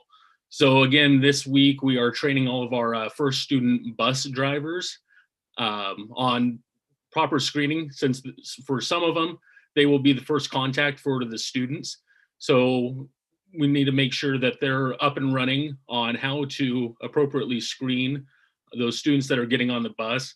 And we're working on providing them with all the necessary PPE that's required if a student gets on the bus without a mask or needs a temperature check or anything like that. Additionally, just working on some security protocols, not necessarily safety, but really the paradigm shift has happened since March from the sense of security for a school being, we want students to enter through that first exterior door and everybody coming through that one single point of entry. And with our bond, we were able to accomplish a lot of that. Very nicely done for the buildings, but now we've switched And we're really encouraging students and staff to use the nearest door, the closest exterior door. So developing those security protocols and how that will look, along with some other things like fire drills. How do we appropriately and safely do that while we're trying to social distance students with that? And then again, just with Agnes, developing our ICS plans for if a COVID outbreak does happen, and having those communications and those things already placed in a folder that we're able to streamline that process and not have to look for answers on that. Thank you.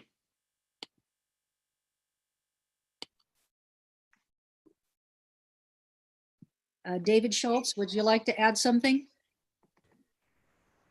Can you hear me okay? Yes. Yeah, good evening, everybody. Yeah, sorry, I don't think my camera's working, but yeah, I just want to say I appreciate everybody's help with getting these cohorts and these schedules laid out. I know our custodians and our staff, we are ready for students. I've been taking the machines around and talking to the custodians about the cleaning in between the cohorts, and they all feel pretty confident with the schedules laid out that it's very doable. I know that our staff is very flexible though, so if we find out we're getting in a time crunch or something like that, I'm sure we can adjust some schedules to make sure that we're getting all the areas and the concerns and the disinfecting and the cleaning that needs to be done. Myself personally, and I know everybody is, looking forward to having the little bodies or bigger bodies or students back on campus. So yeah, we'll do our best to make it all a success for everybody, and be willing to adjust and adapt as we need to. All right. Thank you, Dave. And we haven't heard yet from Lori. Lori Gamboa, would you like to talk about food services during this time? What you'll be continuing to do?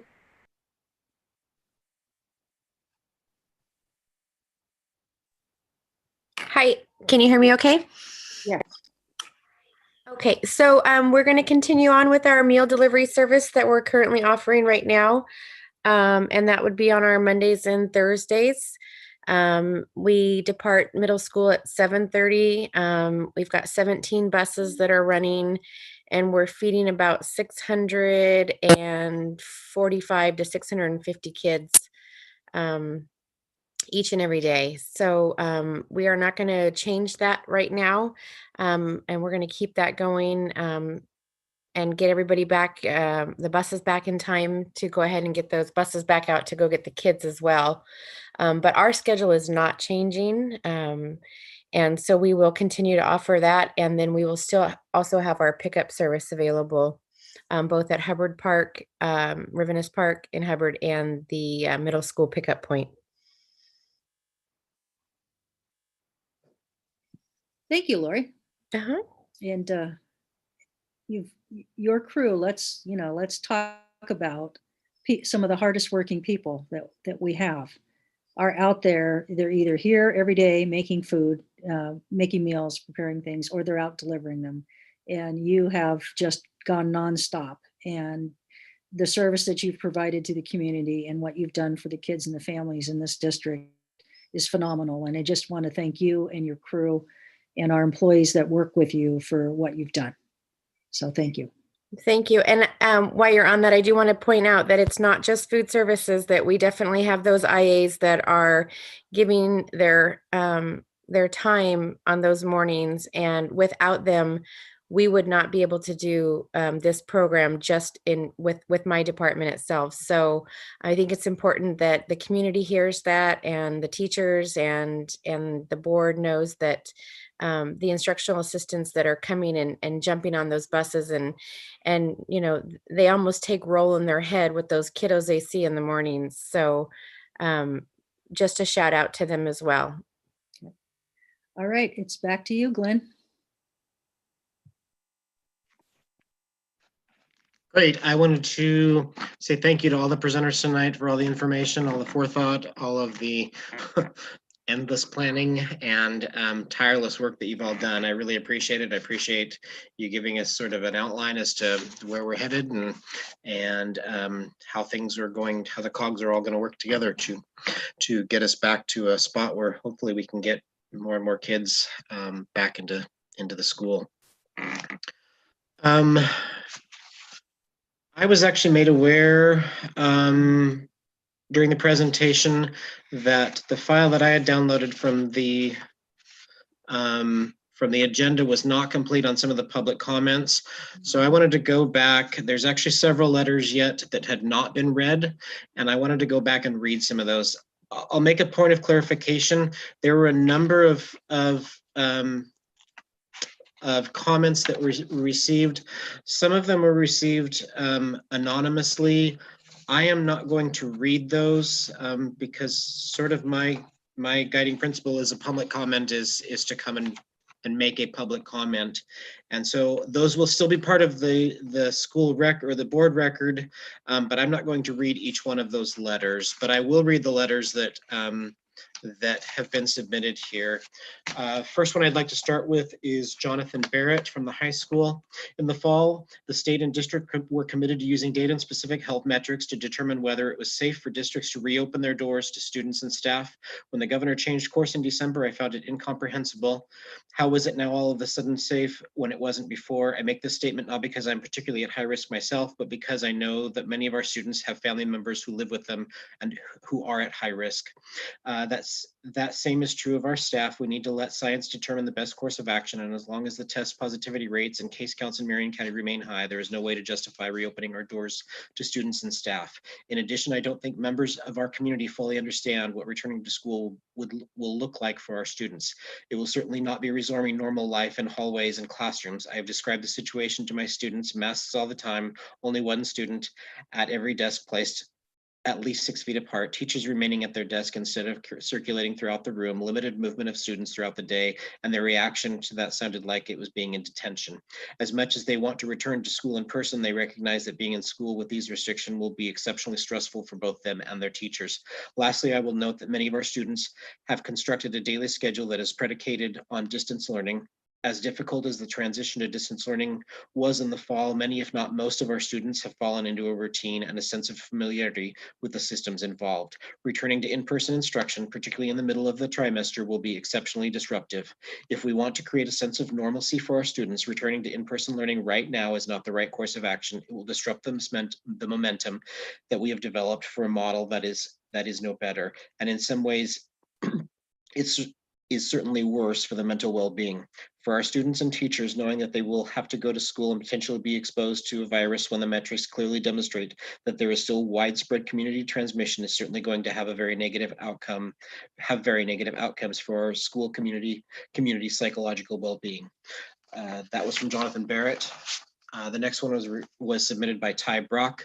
Good evening and thank you for allowing me this time to share the space with you tonight. I appreciate all the work that the board is doing in such difficult times, and I'm sure you're all exhausted. That exhaustion is something we share. In COVID's early stages, my wife had a serious conversation with her cardiologist, who was also deficient at our wedding, by the way. See, my wife suffers from mitral valve prolapse syndrome, which has caused her to already undergo open heart surgery and 16 other surgeries. So her cardiologist, in no uncertain terms, let us know that if she is exposed to and contracts COVID, the consequences would most likely be all life-altering, if not life-ending. Clearly, we took his medical opinion seriously, and my wife and I have been extremely strict in our precautions. Due to her condition, she has had to go on unemployment because her job had no at home option. So all that's been exhausting. My wife and I, however, are privileged that I have the ability to work from home, but even so, a lengthy stay in the hospital and survival of COVID would still cost us $13,500. And that's with the privilege of health insurance, which many of our underserved populations do not have. And that stress for them is surely exhausting. But I'm happy to share that my wife is 14 weeks pregnant with our first child. Now, this isn't a quarantine pregnancy. It's been planned and it took us a long time to reach that point. So while we are thrilled, we also are terrified because given her age, her health history, and COVID, her pregnancy is incredibly high risk. Needless to say, the team of 9 doctors we must we now must even be more strict in our COVID precautions than we already were, and it is exhausting. As a teacher, I'm also exhausted. I'm exhausted because I want to see our students in person as soon as possible. I am deeply missed the relationship building, the sarcastic remarks, the joy on their faces during an aha moment, during their aha moments. But I'm also exhausted because knowing that what my wife and I do about COVID and high-risk populations, I do not want to aid in the spread of COVID by rushing back to see our students before it's safe to do so, simply because we're exhausted. While I'm aware of some of the recent studies surrounding schools and COVID transmission, even the studies have found that schools to not be a significant factors in community transmission, advise that local health metrics be met before returning to any form of in-person instruction. But since the governor's new guidance on the 23rd, it seems the shift in discussion in the general population is to return now before advised metrics are met. However, teachers and their family members have had the chance to receive vaccinations before accommodations for our members of our high-risk populations have been prioritized, before community members and students have even had the opportunity to understand what a hybrid system will really look like, feel like, and require.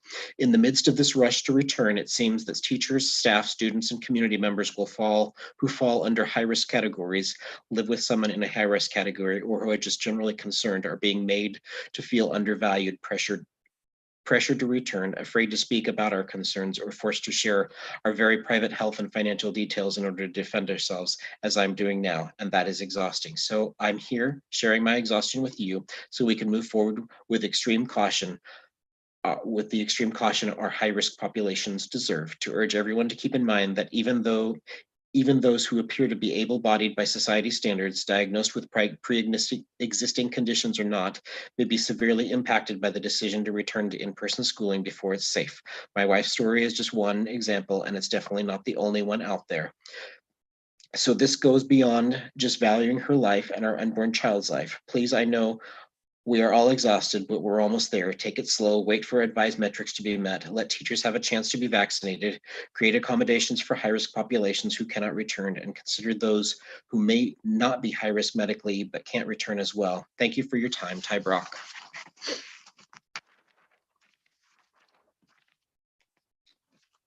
This is from Val Ivan at the intermediate school. My story is that teaching is great, bad, exhausting, and everything else. As far as music goes, we don't teach like this, so everything had to be reinvented. I take a ton of time to make a good lesson. As we go towards hybrid, then the work changes again. Most likely no singing, no sharing of instruments, more work. When we get back to school, I bet we have a bunch of teachers who are burned out. It will never be the same. This is from Jana. Thank you for letting me share this evening. I teach 3rd grade at the intermediate school. This is my 5th year of teaching. Last spring caught us all by surprise. The decision to move to online learning was unprecedented, and there was no blueprint for what to do the next few months would look like. Districts had not extensively planned for the possibility of distance learning. Guidance from the state was lacking, as well as constantly shifting, and our communities had little to no information on what their children's schooling would entail. Due to these and many other factors, the online experience in the spring was not all what I or anyone else was hoping for. The impact on our students, an academically wasted trimester. As we moved into the fall, the districts and state were able to provide better guidance and a rough blueprint for what the school year was going to involve. Canvas was introduced to us. However, we did not have enough time to implement it effectively. Teachers worked tirelessly to try not only to learn this platform, but also figure out how to make it work with our curriculum, lesson plans, and student needs. Many weeks at the beginning of the year simply teaching students about IT, passwords, user accounts, internet, navigating Chromebooks, and using a webcam were the educational milestones for early fall. Only recently have students become comfortable using technology available to them, which has resulted in a noticeable improvement in their learning. I've put in countless hours and tears to help create an online environment that has some semblance of working for me and my students. Since the spring, I felt more stressed and exhausted than at any other point in my life. Despite the challenges, I'm proud of all of the work my students and colleagues have accomplished this school year. Although it is definitely not the same as in-person classrooms, my students have been able to accomplish academic goals and advance their education. This year has not been academically wasted. Hearing now that it is the intention to switch to hybrid teaching environment leaves me feeling how I did in the spring of 2020. After all of the time spent figuring out how to use Canvas and CDL technology, we are now being told that everything will change. The resounding thought I have is, for what? Informed by my experience with students since the spring, I firmly believe that the benefits of CDL have outweighed the negatives. We have to remember that we are not doing what we are doing because we think it is better than in-person classrooms. It clearly is not. However, we are doing this because there is a pandemic spreading through our community, and gathering in person puts our entire community at risk. Fewer places in Oregon than Marion County is that clear. It is my firm opinion that the risk to health and human safety resulting from hybrid or in-person classroom far outweigh any potential benefits to our students' education at this time. And this brings me back to my resounding feeling for what? Why are we pushing to return to the classroom now? Marion County is still an extreme risk category for reopening according to the Oregonian. Infections and fatality rates are higher now than they were when we initially closed in the spring, as well as in the fall. I completely understand that everyone, included myself included, wants to get back into the classroom as soon as possible. However, we know that we lose significant amount of educational time each time we change our educational strategies. We saw it clearly in the spring when we lost almost a full trimester. We have seen it this fall when we spent a few months simply teaching about Chromebooks and Canvas. Switching strategies again, right as our kids are getting comfortable with CDL will no doubt result in another period of valuable educational time lost, compounded with the fact that other districts who tried hybrid have gone back to CDL due to COVID outbreaks. It is hard to argue that this benefit will benefit the education, health, and safety of students of our family. While the vaccines are promising light at the end of the tunnel, we've yet to actually vaccinate a critical mass of our community. For the health and safety of teachers, staff members, and the families of our students, we need to stay in CDL until COVID vaccines are administered to the majority of our community. For the education and social emotional health of our students, we need to stay consistent.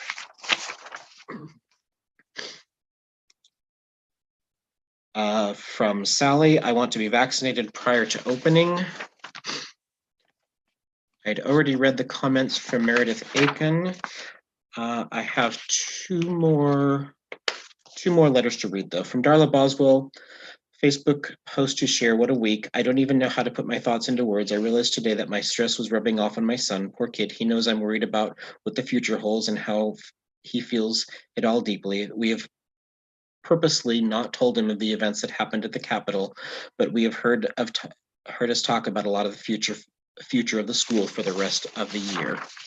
Returning to school in person in a hybrid model means big changes for our family. Change is hard.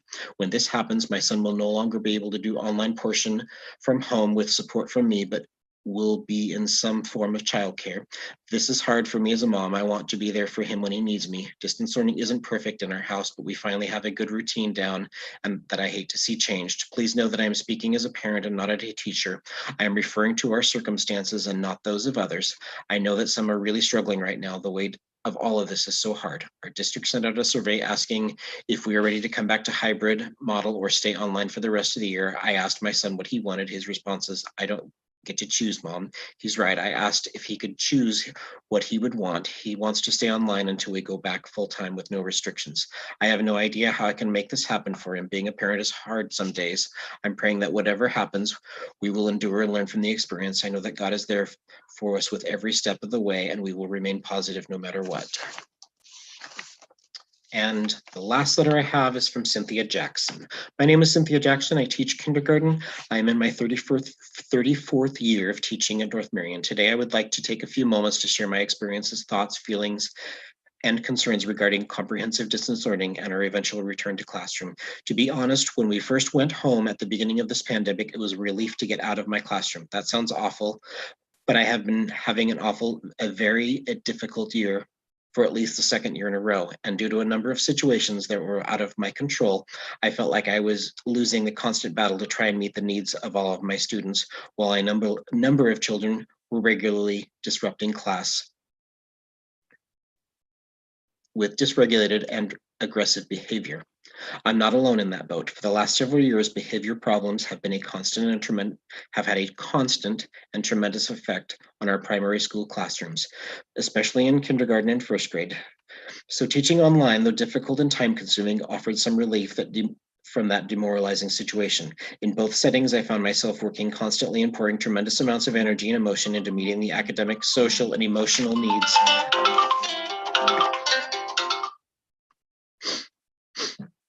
My apologies.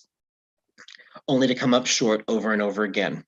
This fall, we changed our game with the goal of achieving more consistent connection with students and families and offering a more rich learning experience through comprehensive distance learning. We had an extremely difficult time getting set up at the beginning of the year, but that was mostly due to the fact that decisions were made at the last minute and access to our learning platform, which is brand new to all of us, was delayed even longer. We had a very short amount of time to complete a great number of tasks, most of which were completely uncharted territory for all of us. At one point, I just started crying and couldn't stop for the rest of the day. But with a lot of support from our instructional assistants, secretaries, tech department, and building administrators, we got the program up and running. The first trimester was a time of settling in, getting to know the students, hunting down students who were not showing up, and continuing to develop new skills for teaching online.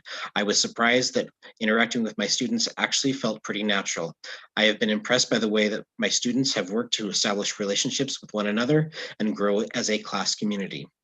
While I still have some technological issues to solve, I still spend hours and hours on schoolwork each day. I feel that now I can find some time to work on targeting individual student needs, such as working with families to improve attendance and actual participation of some children, and employing methods to differentiate in order to address the children's broad array of skills. I also continue looking for ways to make the most efficient and engaging use of limited time that we have together to meet each day's needs. As we get closer to returning to campus, I have a number of questions and concerns. One of my biggest concerns is that I don't want to rush back without thinking things through. I'm hopeful that we can plan together. For those of us who know these young children and will be expected to carry out the plans, should have a very big part in creating them. I look forward to being in class with my students again, but I worry that it will be as challenging as it was before the pandemic, but even harder as we attempt to maintain physical distancing while we must wear masks. I am wondering who will teach the students at home while we teach the children on campus. Will classroom teachers be expected to plan and prepare for both groups at once? Planning for online instruction is very different than from classroom planning. How many times might we end up having to return to online teaching? And how will those transitions be made? With COVID cases constantly rising, is this the best time to be trying to return to campus? Will we wait until all staff have had the opportunity to receive both doses of the immunization? Are we doing more harm than good by bringing them to school with a bunch of restrictions and requiring them to wear masks? What support will be provided to classrooms in order to keep everyone safe and allow learning to happen? Will we be allowed to attend our students' social and emotional needs? Or will there be a lot of pressure to test them and get them to buckle down academically? Will teachers be allowed to focus on the immediate concerns as we transition back, or will we be kept occupied with meetings and in services that are more relevant during normal times? Will we all be safe? I could go on and on with questions and concerns. I think my biggest hopes are that we can move forward in a thoughtful manner and not rush back to campus just because the green light was given, that families and teachers will be asked what matters to them and that concerns will be considered and addressed effectively. I'm hoping that by now we have demonstrated to you that we work hard on behalf of our students and that we can play a big part in making amazing things happen. But we need to have a voice in decisions. We need time and support to make transitions, and we need to be allowed to focus on the things that we deem most relevant and pressing so that we can provide the best possible support and instruction for our students and families. This is the most extraordinary challenge I've faced during my tenure at North Marion, but I have every confidence that by collaborating and communicating with one another, we can still meet the needs of our students and families in a safe and positive and noteworthy manner. With that, I appreciate your indulging me in all of those public comments. And I, again, just want to say I appreciate those of you who are reaching out to make public comments. So moving on to our last item, which is... We have to announce, oh, yes, I'm sorry. Go ahead, Ginger. First of all, in that transition, thank you, staff, for that information. I think everyone now has the complete picture of how complex this whole year has been, and the toll that it's taken on our teachers, who are the additional toll of being parents and teachers at the same time, and what it's going to take to move from where we're at to where we need to go, so that students can come back as soon as possible when staff know that everything is safe, the protocols are in place, that they've had their feedback has been incorporated, the plans are developed, the time for transition and practice and helping students reestablish that normal routine, and in a COVID protocol environment, and gradually increasing the amount of kids coming back. That's to make it work for everyone. It's going to take time. And I appreciate everyone's, parents, staff alike, their feedback, because it helps us understand how complex this really is as we move forward. As far as the business now, we have to finish that there's budget committee openings. We have 2 positions, position 1 and position 6 that are open. We do have an incumbent in position 1, but position 6, we need to recruit applications. So if you're interested, employees cannot be on the budget committee, but if you're out, parents are welcome, and community members are welcome. You don't have to be a parent if you're a community member and you're interested in serving on this committee. We welcome your application. Please contact the district office for more information, or Linda Murray. Item C is the last part. It's usually this time of year. We go through the process of superintendent evaluation, and then I do my self-evaluation. We have a little bit of a dilemma in that we really haven't had time to implement the goals due to COVID that we were supposed to evaluate me on. So we'll have to go through some adjustments. So I'm suggesting that we postpone the evaluation conversation for a month. There's also a new set of superintendent standards that include such topics such as equity and in cultural proficiency, and ensuring that these kind of things are happening in the district. I don't think that the board has had an opportunity to see the new standards or understand what evidence of the new standards are. So I would like to provide that information for you before we begin the evaluation process. I think that would be a more productive conversation for all of us, and make our time more worthwhile. So with that, then we're moving to, it's back to you, Glenn, for the last parts of the agenda.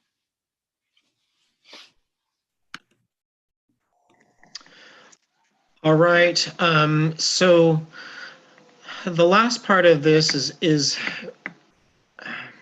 as the way I'm understanding it, we're not actually taking a vote, but we are, reviewing the information that was presented here tonight and trying to give some feedback. So I don't normally do this in a business meeting, but are there questions? Are there concerns? Are there some comments? Yeah, I see. Go ahead, Crystal. Hi. So I just want to say 2 things. Well, it's probably going to be 10 things, but you're used to that. Number 1 is my mom is a nurse and she's 65 years old. So I absolutely understand where there is concern, especially because she works on the COVID floor. She's been actively working since March when all this started.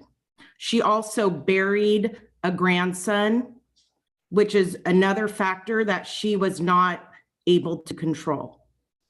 So I have a wide perspective being a healthcare worker, and I believe that these children should be given the opportunity to go back to school.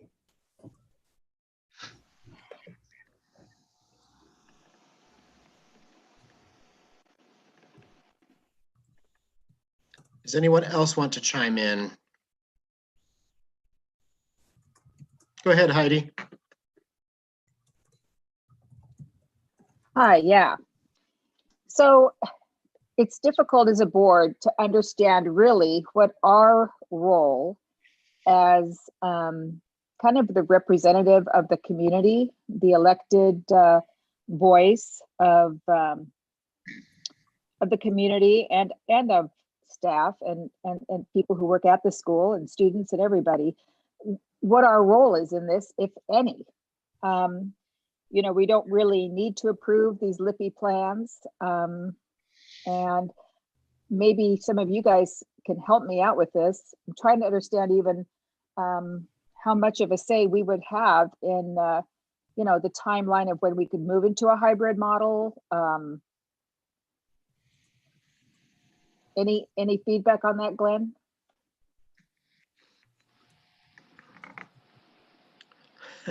Are you asking personally? Well, I don't think there's much, we haven't been given any guidance on this as a board.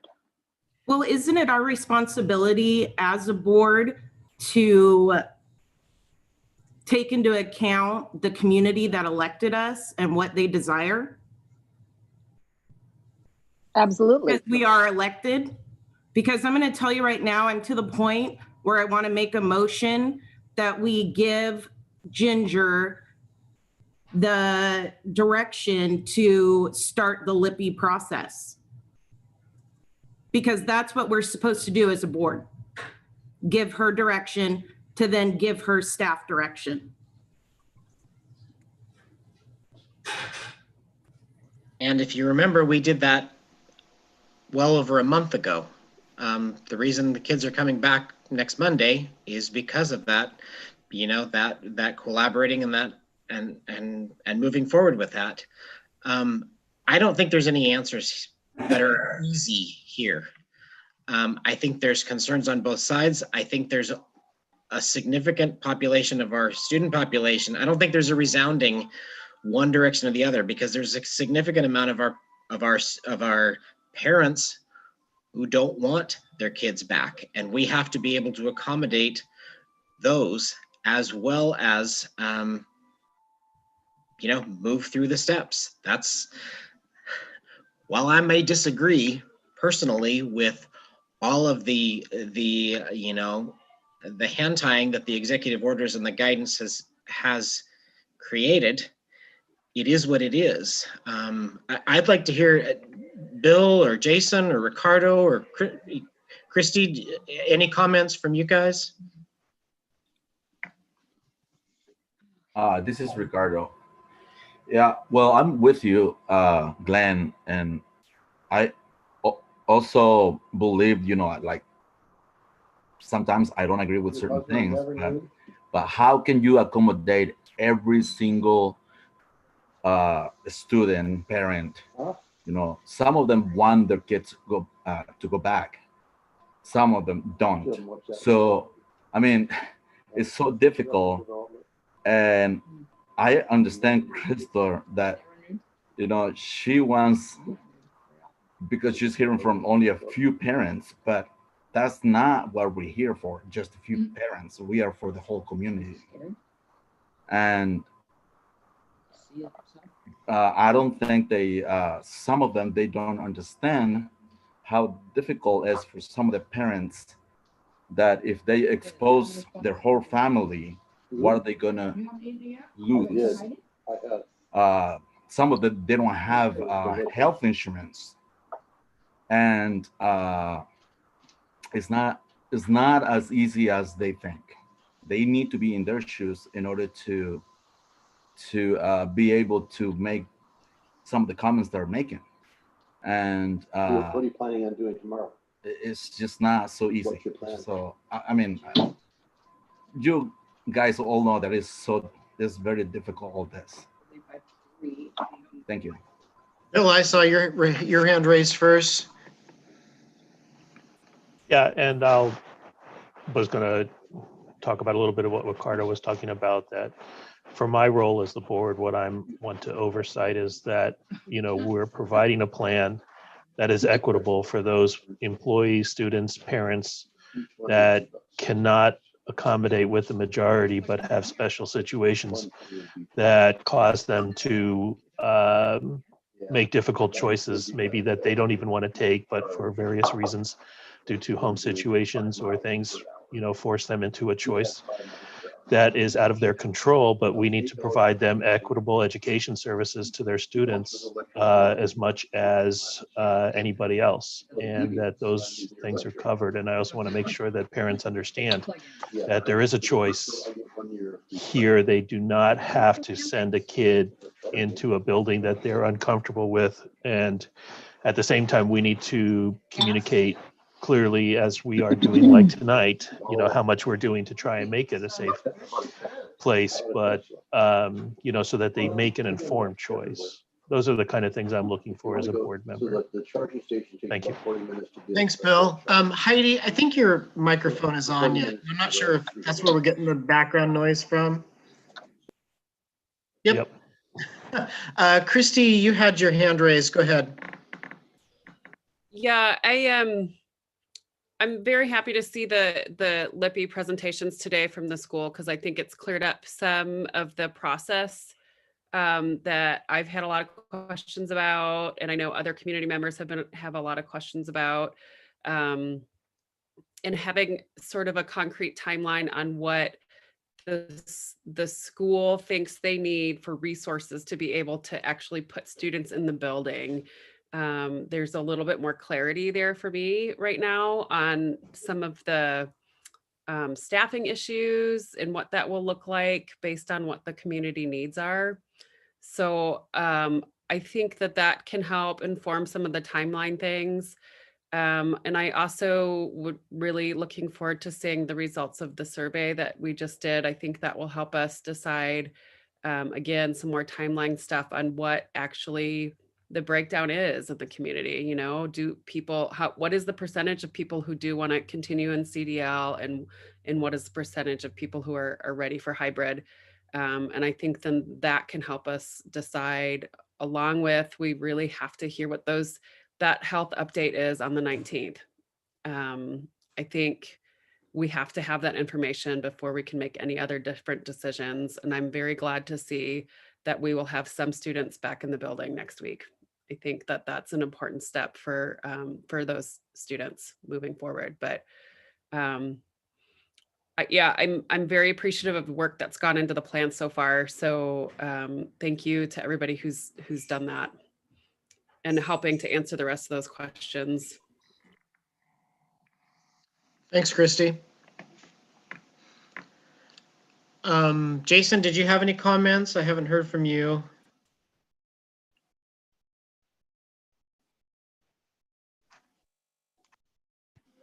Glenn, I don't. There's so many things to say, and I'll abstain at this point. Thanks. All righty. Well, with that, I think we've reached sort of the end of the agenda here. I'd like to pair it a little bit on what Christy was saying there at the end. I would like to say how thankful I am for the staff and all of the work that has been poured into this, and all of the hours, countless hours that our staff has poured into it, that our teachers have poured into making, you know, CDL work in the best way that they can under the, you know, really the worst of circumstances. So I want to be real clear that I'm very appreciative of staff and what they've done, and all of those plans did not create themselves. There was countless hours that went into all of them. Heidi, you had your hand raised again.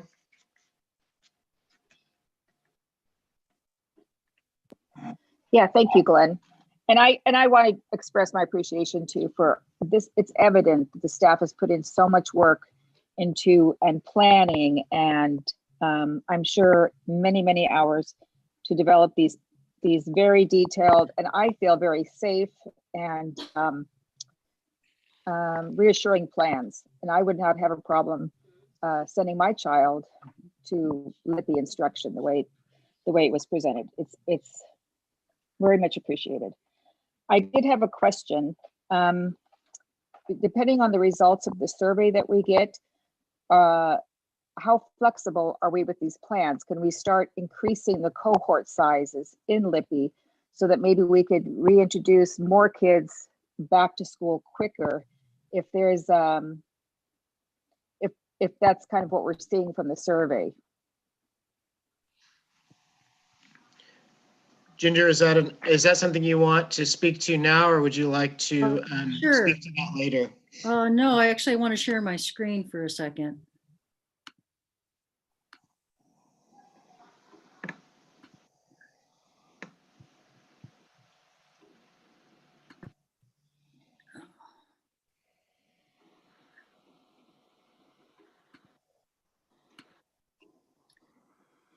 Here you go.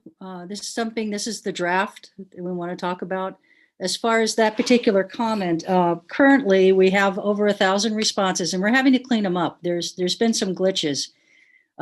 We know it's not intentional, but some people have responded for one child 26 times. And that's impacting the data, of course. So we're having to go in and clean it up a bit.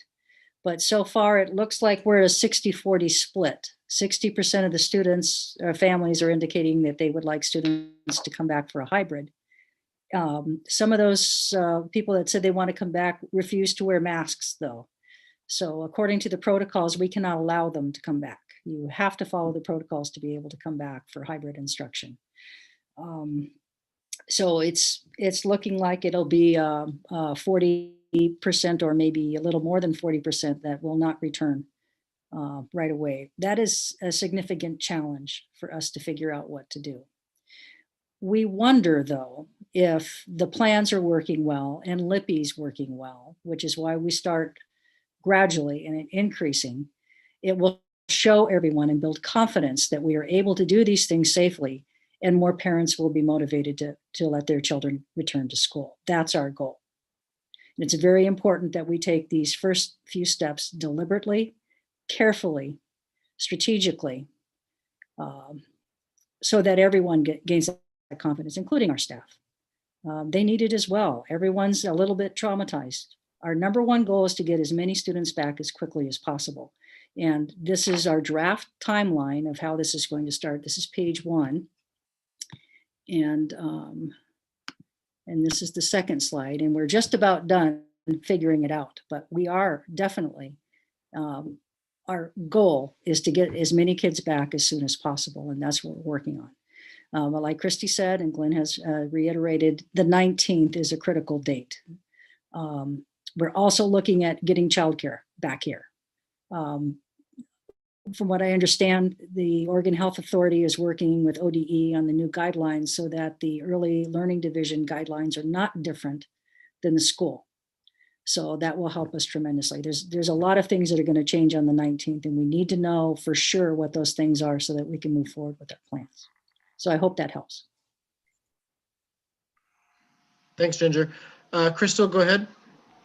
Yeah, well, first of all, the survey that I filled out for my child Sawyer did not have any questions about a mask. And then second of all, Salem Health is organizing with the fairgrounds and the National Guard to provide vaccines. There's been at least one day this week that anyone could go in and obtain a vaccine because there was not any people in line for vaccines.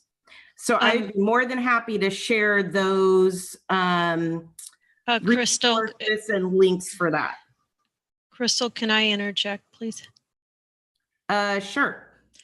Just today, I sat in on a meeting with Marion County Health Division, and we talked about immunizations. From what I understand, even though we have the fairgrounds location for vaccinations, you have to register and you have to show how you are currently eligible for vaccine at this time.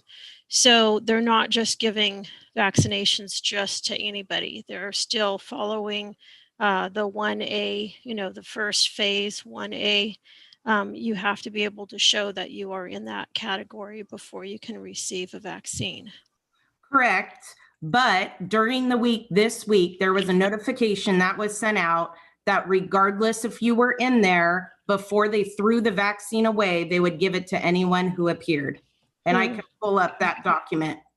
No, I didn't realize that. They didn't say anything about that. Yeah, and Okay. I would say that all this, I want to add that this will be part of a conversation that I'll have with staff tomorrow and my weekly email to the superintendents, to the board about our conversation with the Oregon Health Authority today. So the Salem Health, SANIAM, the hospitals were there. And so I have a lot to share with you about that. So more information to come. And also the masks were not on the survey I received. No, we didn't ask about mask. We asked specifically on what people's preferences were, if they wanted to have kids come back part-time through the hybrid model, or if they were interested in remaining there. That was the question. It was a very deliberate, short survey to kind of dip our toe into the water to see how people felt. The details will emerge, and then people can make more informed decisions once they have a better idea of where they are, new information, and where that moves them. We have to start from knowing exactly where people are before you take steps forward. Right. I was referring to the comment that anybody who won't wear a mask was disqualified. Well, according to our protocols, and that have been given to us. Oh, no, you had changed you had said based on people who won't wear a mask, who won't be able to return, it was a 49 to 51%-ish. I was just commenting that there were some people in that category that said they are going to come back and they won't be following the protocols. And that's something that we're going to have to address. Okay, I just want to make sure that it was recognized that the mask question wasn't on there. I think people know that, but thank you.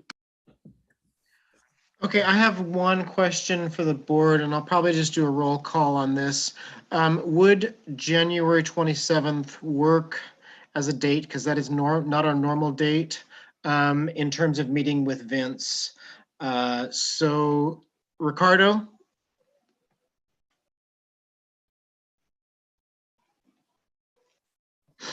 Just to be clear, you said the 28th Thursday, right? The 27th.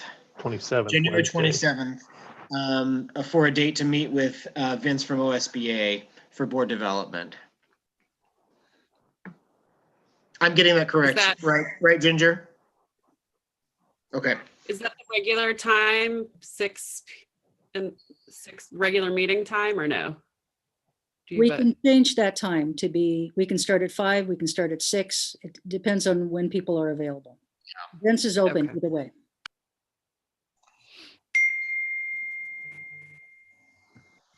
So Christy, does that work for you, the 27th? Yeah, it's a little time dependent, but we can discuss that after. Yeah. Okay, Bill, is the 27th an option for you? Yeah, anytime after 3 p.m., I'm good on the 27th. Okay, Crystal? No, I can't attend that day. Okay, that might not work then. Jason? Is this gonna be a remote call, I assume? Yes. Yeah, because OSBA can't meet in person, so. Okay. Yeah, I can make whatever work. Heidi? Yes, I can make that work. Okay, and I don't know if Ricardo, does the 27th work for you or no? If I don't get off until 4:20, so it's got to be after that. Okay. Okay, well that gives me an idea as to if we could make it work or not. It's basically just kind of some fact finding. I will reach out to you guys over email to clarify and see if we can't find a time, but I wanted to kind of straw poll it and see if that was even an option. So with that, I think we've covered a lot of ground tonight. So I will go ahead and adjourn the meeting, and I appreciate everyone being here tonight. Thank you. Thank you. Thank you, everyone, for giving us some time. Appreciate it.